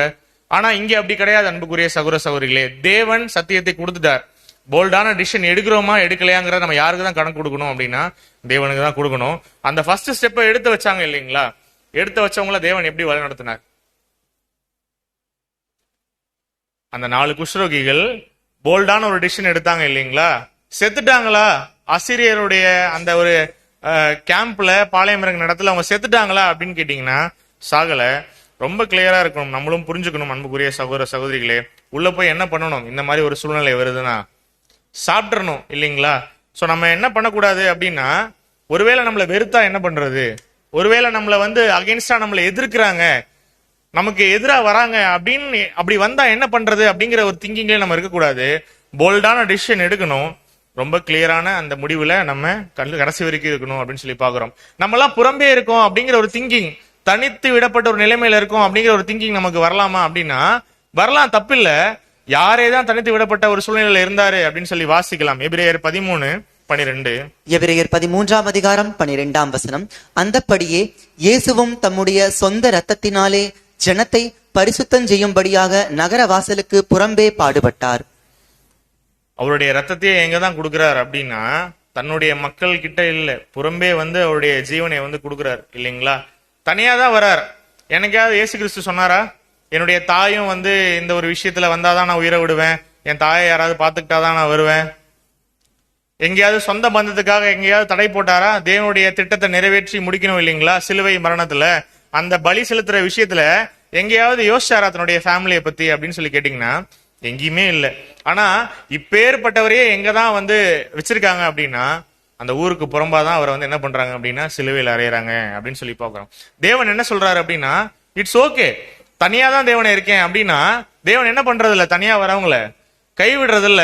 அவங்களுக்கு ஒரே துணை யாரு அப்படின்னு சொல்லி பாத்தீங்கன்னா நம்முடைய பிதாவாகிய தேவன் அப்படின்னு சொல்லி பாக்குறோம். இத பார்த்து இவரோட லைஃபோடைய அந்த ஒரு சேஞ்ச் ஓவரை பார்த்து, இவருடைய அந்த ஒரு பலியை பார்த்து ரொம்ப இன்ஸ்பயர் ஆகி என்ன பண்றாரு அப்படின்னு சொல்லி பாத்தீங்கன்னா, இயேசு கிறிஸ்து மரித்து ஒரு வருடத்துக்கு குறைவாகவே ஒருத்தருடைய கேரக்டர் காட்டுறாரு வேதாகமத்துல. யாரா இருக்கும்? ரொம்ப ஷார்ட் டேர்ம்ல வந்து அவருடைய கேரக்டர் காட்டுறாரு. வாசிக்கலாம். அப்போஸ்தலர் 7ஆம் அதிகாரம் 58ஆம் வசனம். அப்போஸ்தலர் 7ஆம் அதிகாரம் 58ஆம் வசனம். அவனை நகரத்துக்கு புறம்பே தள்ளி அவனை கல்லெறிந்தார்கள். சாட்சிக்காரர் தங்கள் வஸ்திரங்களை கழற்றி சவுல் என்னப்பட்ட வாலிபனுடைய பாதத்தின் அருகே வைத்தார்கள். யார் இங்க மறிக்கிறது? ஸ்தேவான் இல்லைங்களா? டைம் எடுத்துக்கிட்டாரா அப்படின்னா இயேசு கிறிஸ்துனுடைய பலியை பாக்குறாரு. அவருக்கு லெஸ் தேன் இயர்ல என்ன பண்றாரு அப்படின்னா அவருடைய கேரக்டரை காட்டி ஒரு போல்டான டிசிஷன் எடுக்கிறார். அன்புக்குரிய சகோதர சகோதரிகளே, நம்ம ஒரு விஷயம் கிளியரா புரிஞ்சுக்கணும். எபிரேயர் 13:13 தான். எபிரேயர் 13ஆம் அதிகாரம் 13ஆம் வசனம். ஆகையால் நாம் அவருடைய நிந்தையை சுமந்து பாளையத்துக்கு புறம்பே அவரிடத்திற்கு புறப்பட்டு போக கடவோம். ஏன் நம்ம அவருடைய நிந்தையை சுமந்து பாளையத்துக்கு போனோம் அப்படின்னா என்னைக்கும் நமக்கு என்ன நிச்சயம்? சாவு நிச்சயம் இல்லைங்களா? எங்க இருந்தாலும் என்ன நிச்சயம்? சாவு நிச்சயம். வாழ்ற அந்த ஒரு வாழ்க்கை தேவனுக்கு பிரயோஜனம் உள்ள ஒரு வாழ்க்கையா, சத்தியத்துக்கு கீழ்ப்படிஞ்சு வாழ்றோமா இல்லையா அப்படிங்கறதா நம்முடைய கேள்வி. அன்புக்குரிய சகோதர சகோதரிகளே, அவங்க என்ன பண்றாங்க? பாவின்னு ஃபர்ஸ்ட் அக்செப்ட் பண்ணிக்கிறாங்க. அக்செப்ட் பண்ணிட்டு எங்க போறாங்க? கூடாரத்துக்குள்ள போறாங்க. சாப்பிட்ட உடனே என்ன பண்றாங்க? கொஞ்சம் கொஞ்சமா சாப்பிட்டாங்களா அப்படின்னா பசி, தாகம், இத்தனை நாள் ஃபுட்டு கிடைக்கல அவங்களுக்கு, ஒரு பதார்த்தம் உங்களுக்கு உள்ள கிடைக்குது அப்படின்னு நினைச்சா என்ன பண்றாங்க அப்படின்னா கொஞ்சம் சாப்பிட்டாங்களா அப்படின்னா ஃபுல்லா சாப்பிட்றாங்க கம்ப்ளீட்டா. அதுக்கப்புறம் என்ன பண்றாங்கன்றத வசனத்துல வாசிக்கலாம். 2 ராஜாக்கள் 7ஆம் அதிகாரம் 8 வசனங்கள். 2 ராஜாக்கள் 7ஆம் அதிகாரம் 8ஆம் வசனம். அந்த குஷ்டரோகிகள் பாளையத்தின் முன்னணி மட்டும் வந்தபோது ஒரு கூடாரத்திற்குள் பிரவேசித்து புசித்து குடித்து அதிலிருந்து வெள்ளியையும் பொன்னையும் வஸ்திரங்களையும் எடுத்துக்கொண்டு போய் ஒளித்து வைத்து திரும்பி வந்து வேறொரு கூடாரத்திற்குள் பிரவேசித்து அதிலிருந்தும் அப்படியே எடுத்துக்கொண்டு போய் ஒளித்து வைத்து என்ன பண்றாங்க? முதல்ல ஒரு கூடாரத்துக்குள்ள போறாங்க, சாப்பிட்றாங்க, பொண்ணு வெள்ளி ட்ரெஸ் எடுத்துக்கிறாங்க, ஒளிச்சு வைக்கிறாங்க. அப்புறமா என்ன பண்றாங்க? இன்னொரு கூடாரத்துக்குள்ள போறாங்க, திரும்பியும் சாப்பிட்றாங்க, பொண்ணு வெள்ளி எடுத்து எல்லாத்தையும் ஒளிச்சு வைக்கிறாங்கன்னு சொல்லி பாக்குறோம். மொத்தம் எத்தனை கூடாரங்கள் இருக்கு? எத்தனை கூடாரத்துக்குள்ள அவங்க போறாங்க? 2 கூடாரத்துக்குள்ள போறாங்க இல்லைங்களா? சோ 2 கூடாரத்துக்குள்ள போய் என்ன பண்றாங்க? மொத்தத்தையும் வாரி கொண்டு கொள்ளையடிக்கிறாங்கன்னு சொல்லி பார்த்தோம். 2 கூடாரங்கள் எதை குறிக்கும்? ஏதாவது ஐடியா இருக்கா? ரொம்ப சிம்பிள். 2 ஏற்பாடுகள் அப்படின்னு சொல்லி பாக்குறோம். எங்க போய் சாப்பிட்றாங்க அப்படின்னா எங்கேயோ போயெல்லாம் சாப்பிடல, யார் சொல்றதையோ போயிட்டு யாருடைய டென்ட்லயோ எல்லாம் போய் சாப்பிடல. ஒரு 2 டென்ட்டுக்குள்ள போறாங்க. போயிட்டு என்ன பண்றாங்க அப்படின்னு சொல்லி பாத்தீங்கன்னா ரொம்ப திருப்தியா சாப்பிட்றாங்க. கொஞ்சம் கொஞ்சம் சாப்பிட்டாங்களா அப்படின்னா ஃபுல்லா சாப்பிட்டாங்க இல்லைங்களா? இன்னைக்கு அநேகம் பேர் என்ன பண்றது இல்லை அப்படின்னா 2வது கூடாரத்துக்கு மட்டும் தான் போறது. ஒரு கூடாரத்துக்குள்ள என்ன பண்றது இல்ல, சட்டையே பண்றது இல்ல. அந்த கூடாரத்துக்குள்ள என்ன இருக்கு? சாப்பாடு இருக்கு, பொண்ணு இருக்கு, உடைமைகள் இருக்கு, ட்ரெஸ்ஸஸ் இருக்கு. ஆனா நம்ம சில பேர் ஒரு கூடாரத்தை சட்டை பண்றதே இல்லை. ஒருவேளை நம்ம குஷ்டரோகியோட ஸ்டாண்ட் பாயிண்ட் எடுக்கிறோம்னா கூட நம்முடைய வாழ்க்கையில நமக்கு என்ன தேவை? 2 கூடாரங்களும் தேவை. சோ அதுக்கப்புறம் என்ன நம்ம கிளியரா பாத்திரலாம். அந்த குஷ்டரோகிகளுக்கு என்ன கிடைக்குது? உள்ளர பொன் கிடைக்குது இல்லைங்களா? சாப்பிட்டுறாங்க.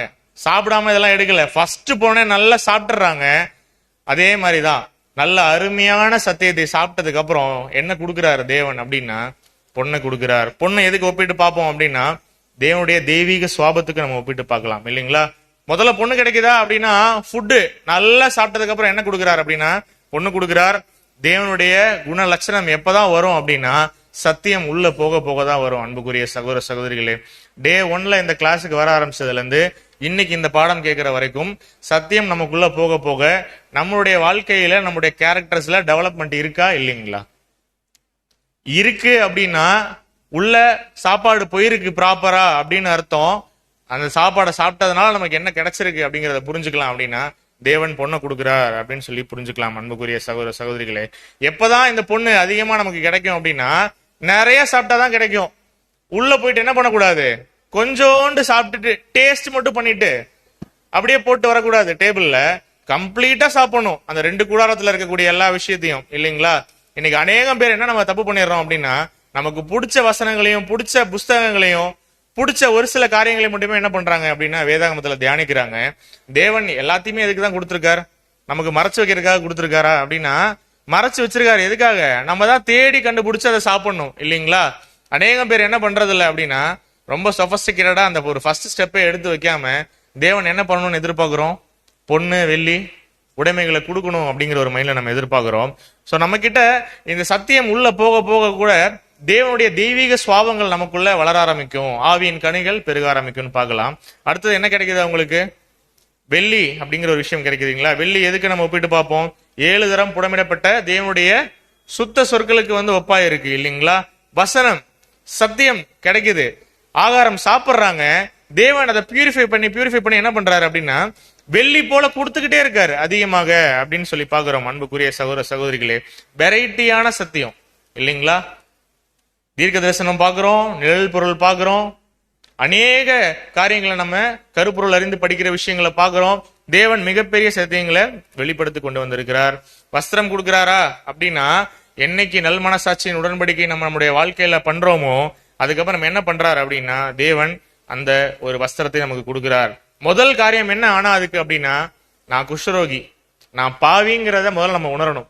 அந்த விஷயத்தையே உணராம ஒரு பெருமையில இருந்தோம் அப்படின்னா நமக்கு எதுவுமே கிடைக்காது. சோ ரொம்ப கிளியரா சொல்றார், எப்படி அந்த குஷ்டரோகிகள் ரிஸ்க் எடுத்து சீரிய படைகளை நோக்கி போறாங்களோ, வேற சாய்ஸே இல்லாம, இன்னைக்கும் நம்ம எப்படி இருக்கோம் அப்படின்னா, அநேக சத்தியம் கிடைக்காம பஞ்சத்துல இருக்கும் பொழுது தேவன் நமக்கென்ற ஒரு சத்தியம் கொடுக்கும் பொழுது சாத்தானை எதிர்த்து போராடுறதுக்கு நம்ம என்ன பண்ணக்கூடாது அப்படின்னா என்னைக்குமே பேக் அடிக்கவே கூடாது. சோ நீதியின் வஸ்திரத்தை குறித்து நம்மளை அபரிவிதமா வழிநடத்துவார் அப்படின்னு சொல்லி பாக்குறோம். வாசிக்கலாம் 2 கொரிந்தியர் 6:2. 2 கொரிந்தியர் 6:2. அனுக்கிரக காலத்திலே நான் உனக்கு செவி கொடுத்து இரட்சண்ய நாளிலே உனக்கு உதவி செய்தேன் என்று சொல்லி இருக்கிறாரே, இதோ இப்பொழுதே அனுக்கிரக காலம், இப்பொழுதே இரட்சண்ய நாள்.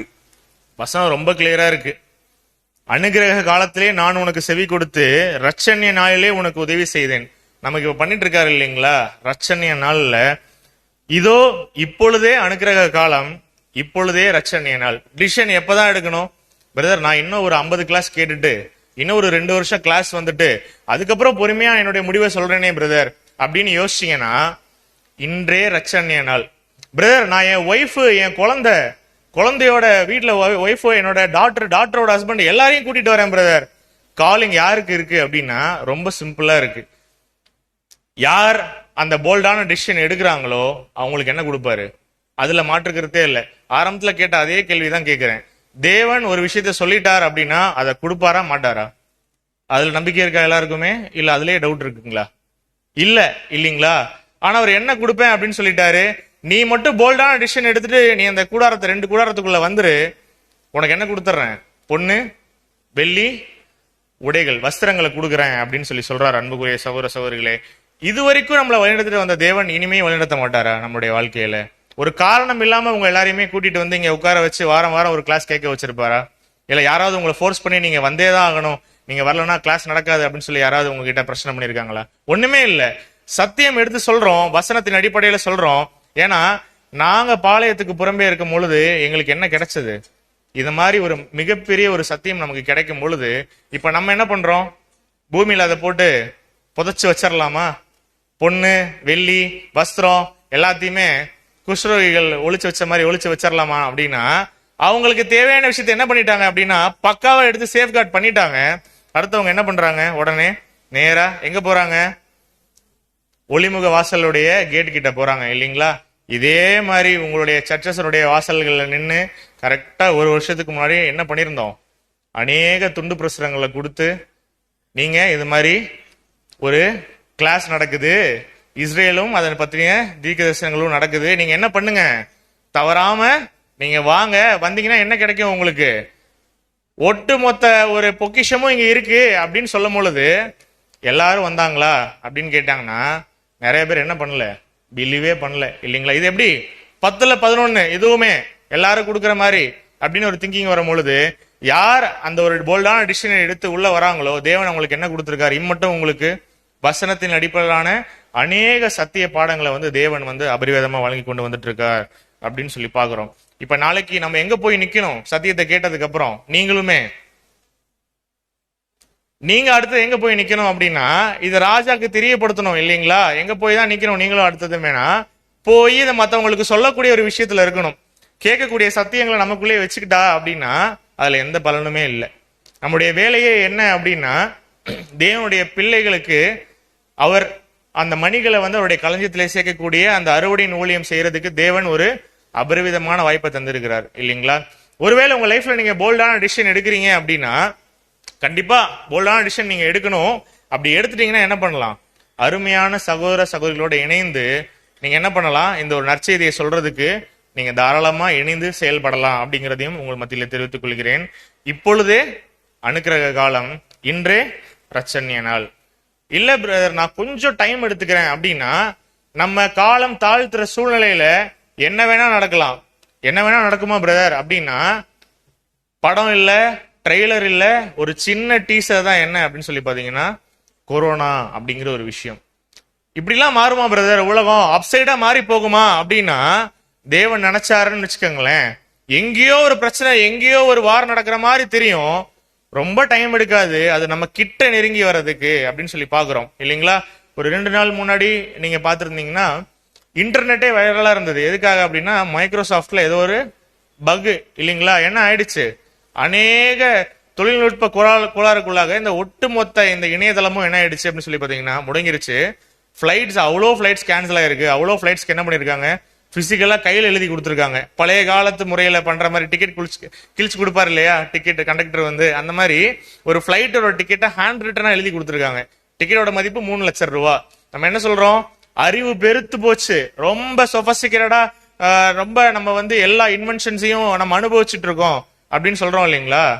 ஒரு சாதாரண சாஃப்ட்வேர்ல வந்த பக், அவ்வளவுதான் என்ன ஆயிடுச்சு, ஒட்டுமொத்த உலகமே அந்த ஒரு விஷயத்துல எக்கச்சக்க லாஸ்க்குள்ள போச்சு இல்லைங்களா? எத்தனை பேர் கஷ்டப்பட்டிருப்பாங்க? ஒரு பினான்சியல் லாஸ் தான் இல்லைங்களா? எத்தனை பேர் பிரயாணம் பண்ணணும்னு ஒரு இடத்துல போய் நின்றுருப்பாங்க? இவ்வளோ டெக்னாலஜி வந்து இதெல்லாம் நடக்குமா பிரதர் அப்படின்னா, ஒட்டுமொத்த உலகமே வந்து ஒரு 3-4 ஓஎஸோட கம்பெனிஸை நம்பி தான் அந்த சிஸ்டம்லாம் இயங்கிட்டு இருக்கு இல்லைங்களா? நான் சொல்றது எல்லாமே இதெல்லாம் வந்து என்னன்னா சின்ன சின்ன டீசர், ட்ரெய்லர் இல்ல, டீசர். தேவன் நினைச்சார் அப்படின்னா இந்த ஒட்டுமொத்த உலகத்தையுமே அப்சைட் மாத்துவார். அதுக்கு ரீசன் எங்க இருக்கு அப்படின்னா, கையிலேயே கொடுத்துட்டார் சத்தியத்தை. இதுதான் ப்ராஃபசி, இதெல்லாம் நடந்திருக்கு, இதெல்லாம் நடக்கல, இதெல்லாம் நடக்க போகுது அப்படின்னா நடந்த ப்ராஃபஸியை வச்சு தெரிஞ்சுக்கலாம் அதுல நமக்கு என்ன பாடம்னு. நடக்க போற ப்ராஃபஸிஸை லிஸ்ட் போட்டு சொல்லலாம், இவ்வளவு விஷயங்கள் இருக்கு நமக்கு இன்னும் நடக்கிறதுக்கு அப்படின்னு. திரும்ப திரும்ப புரிஞ்சுக்கணும், இப்பொழுதே அனுக்கிரக காலம், இன்றே ரட்சணிய நாள். இதெல்லாம் மாறிடும். நம்ம ரொம்ப கம்ஃபர்டபுளா இருக்க மாதிரி இருக்கும். சத்தியமே தெரியாம போயிருந்தோம்னா பிரச்சனை இல்லை. ஆனா என்ன பண்ணிட்டோம், இப்ப சத்தியத்தை தெரிஞ்சுக்கிட்டோம். தெரிஞ்சுக்கிட்ட சத்தியத்துக்கு உண்மை உள்ளதாக ஒரு வாழ்க்கை வாழ்றதுக்கு நம்ம தான் முயற்சி செய்யணும்.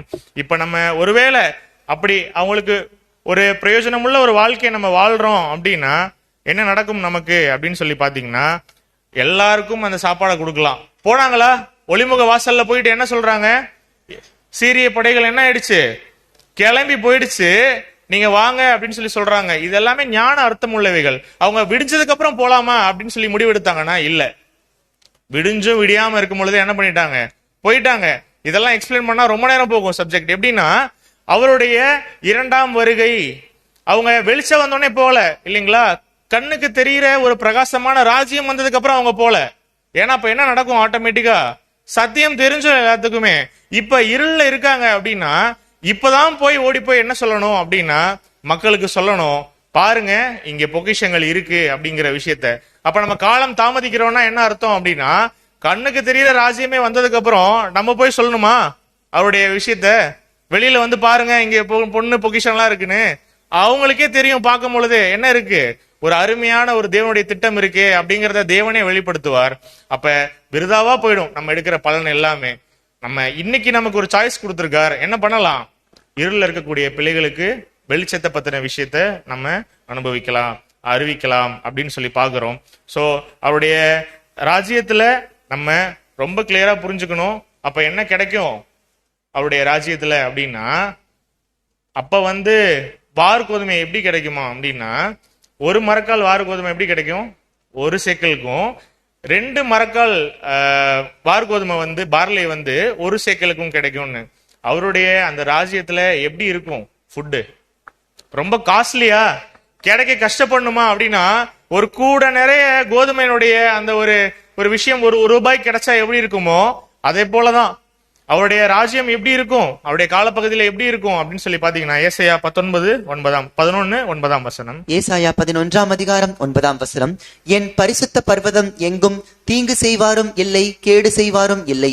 சமுத்திரம் ஜலத்தினால் நிறைந்திருக்கிறது போல் பூமி கர்த்தரை அறிகிற அறிவினால் நிறைந்திருக்கும். ஒட்டுமொத்த உலகமே எதை தெரிஞ்சுக்கும் அப்படின்னா ஒரு கட்டத்துல தேவனுடைய திட்டங்களை கிளியரா புரிஞ்சுக்கும். அவங்களுக்கும் தேவன் திட்டம் வச்சிருக்கார்.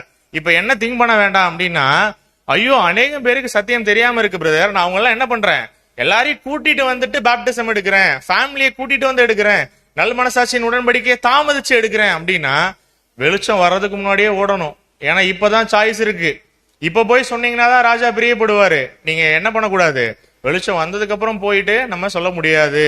கண்ணுக்கு தெரியற ராஜ்யமே வந்துருச்சு அப்படின்னா நமக்கு முதல்ல பொக்கிஷம் கிடைக்கணும், ஒரு சில விஷயங்கள் கிடைக்கணும். நமக்கே கிடைக்காம நம்ம என்ன பண்ண முடியாது, போய் சொல்ல முடியாது. நமக்கு கிடைச்சிருக்கு அப்படின்னா அதை போய் சொல்லலாம். மத்தவங்க இப்ப தேவனுடைய திட்டம் தெரியாதவங்களுக்கு திட்டங்கள் சொல்லலாம். ஆனா ஒரு விஷயம் புரிஞ்சுக்கணும், ஒட்டுமொத்த உலக ஜனங்களுக்குமே என்ன பண்ணிருக்காரு அப்படின்னா தேவன் மிகப்பெரிய ஒரு திட்டத்தை வச்சிருக்காரு, அவங்க சத்தியத்தை தெரிஞ்சுக்கிறதுக்கு, இல்லைங்களா?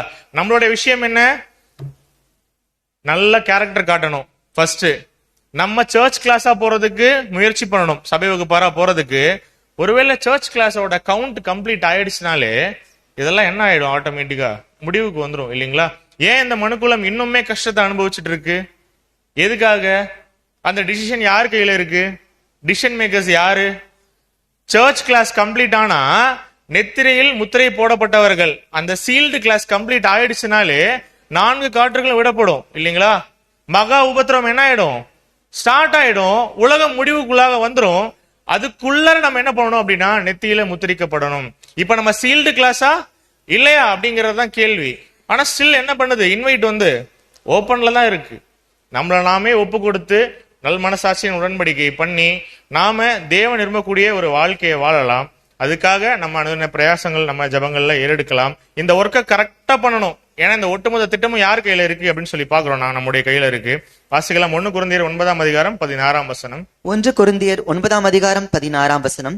சுவிசேஷத்தை நான் பிரசங்கித்து வந்தும் மேன்மை பாராட்ட எனக்கு இடமில்லை. எங்கேயாவது சான்ஸ் இருக்கா சத்தியத்தை பிரசங்கிக்கிறதுனால மேன்மை பாராட்டுறதுக்கு அப்படின்னா? ஜீரோ, ஒண்ணுமே இல்லை. அது என்மேல் விழுந்த கடமையாயிருக்கிறது. சுவிசேஷத்தை நான் பிரசங்கியாதிருந்தால் எனக்கு ஐயோ. கேட்டுட்டோமா நல்ல சத்தியத்தை அப்படின்னா? கேட்டுட்டோம்.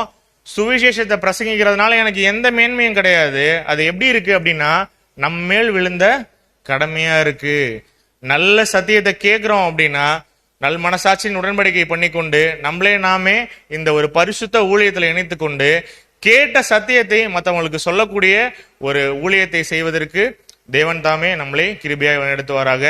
கேட்ட சத்தியத்தின்படி நிழல் பொருள், அந்த விளக்கங்கள், அந்த புரிதல், அது எல்லாத்தையுமே நம்முடைய ஜபங்கள்ல ஏறெடுக்கலாம், தியானத்துல வைக்கலாம்.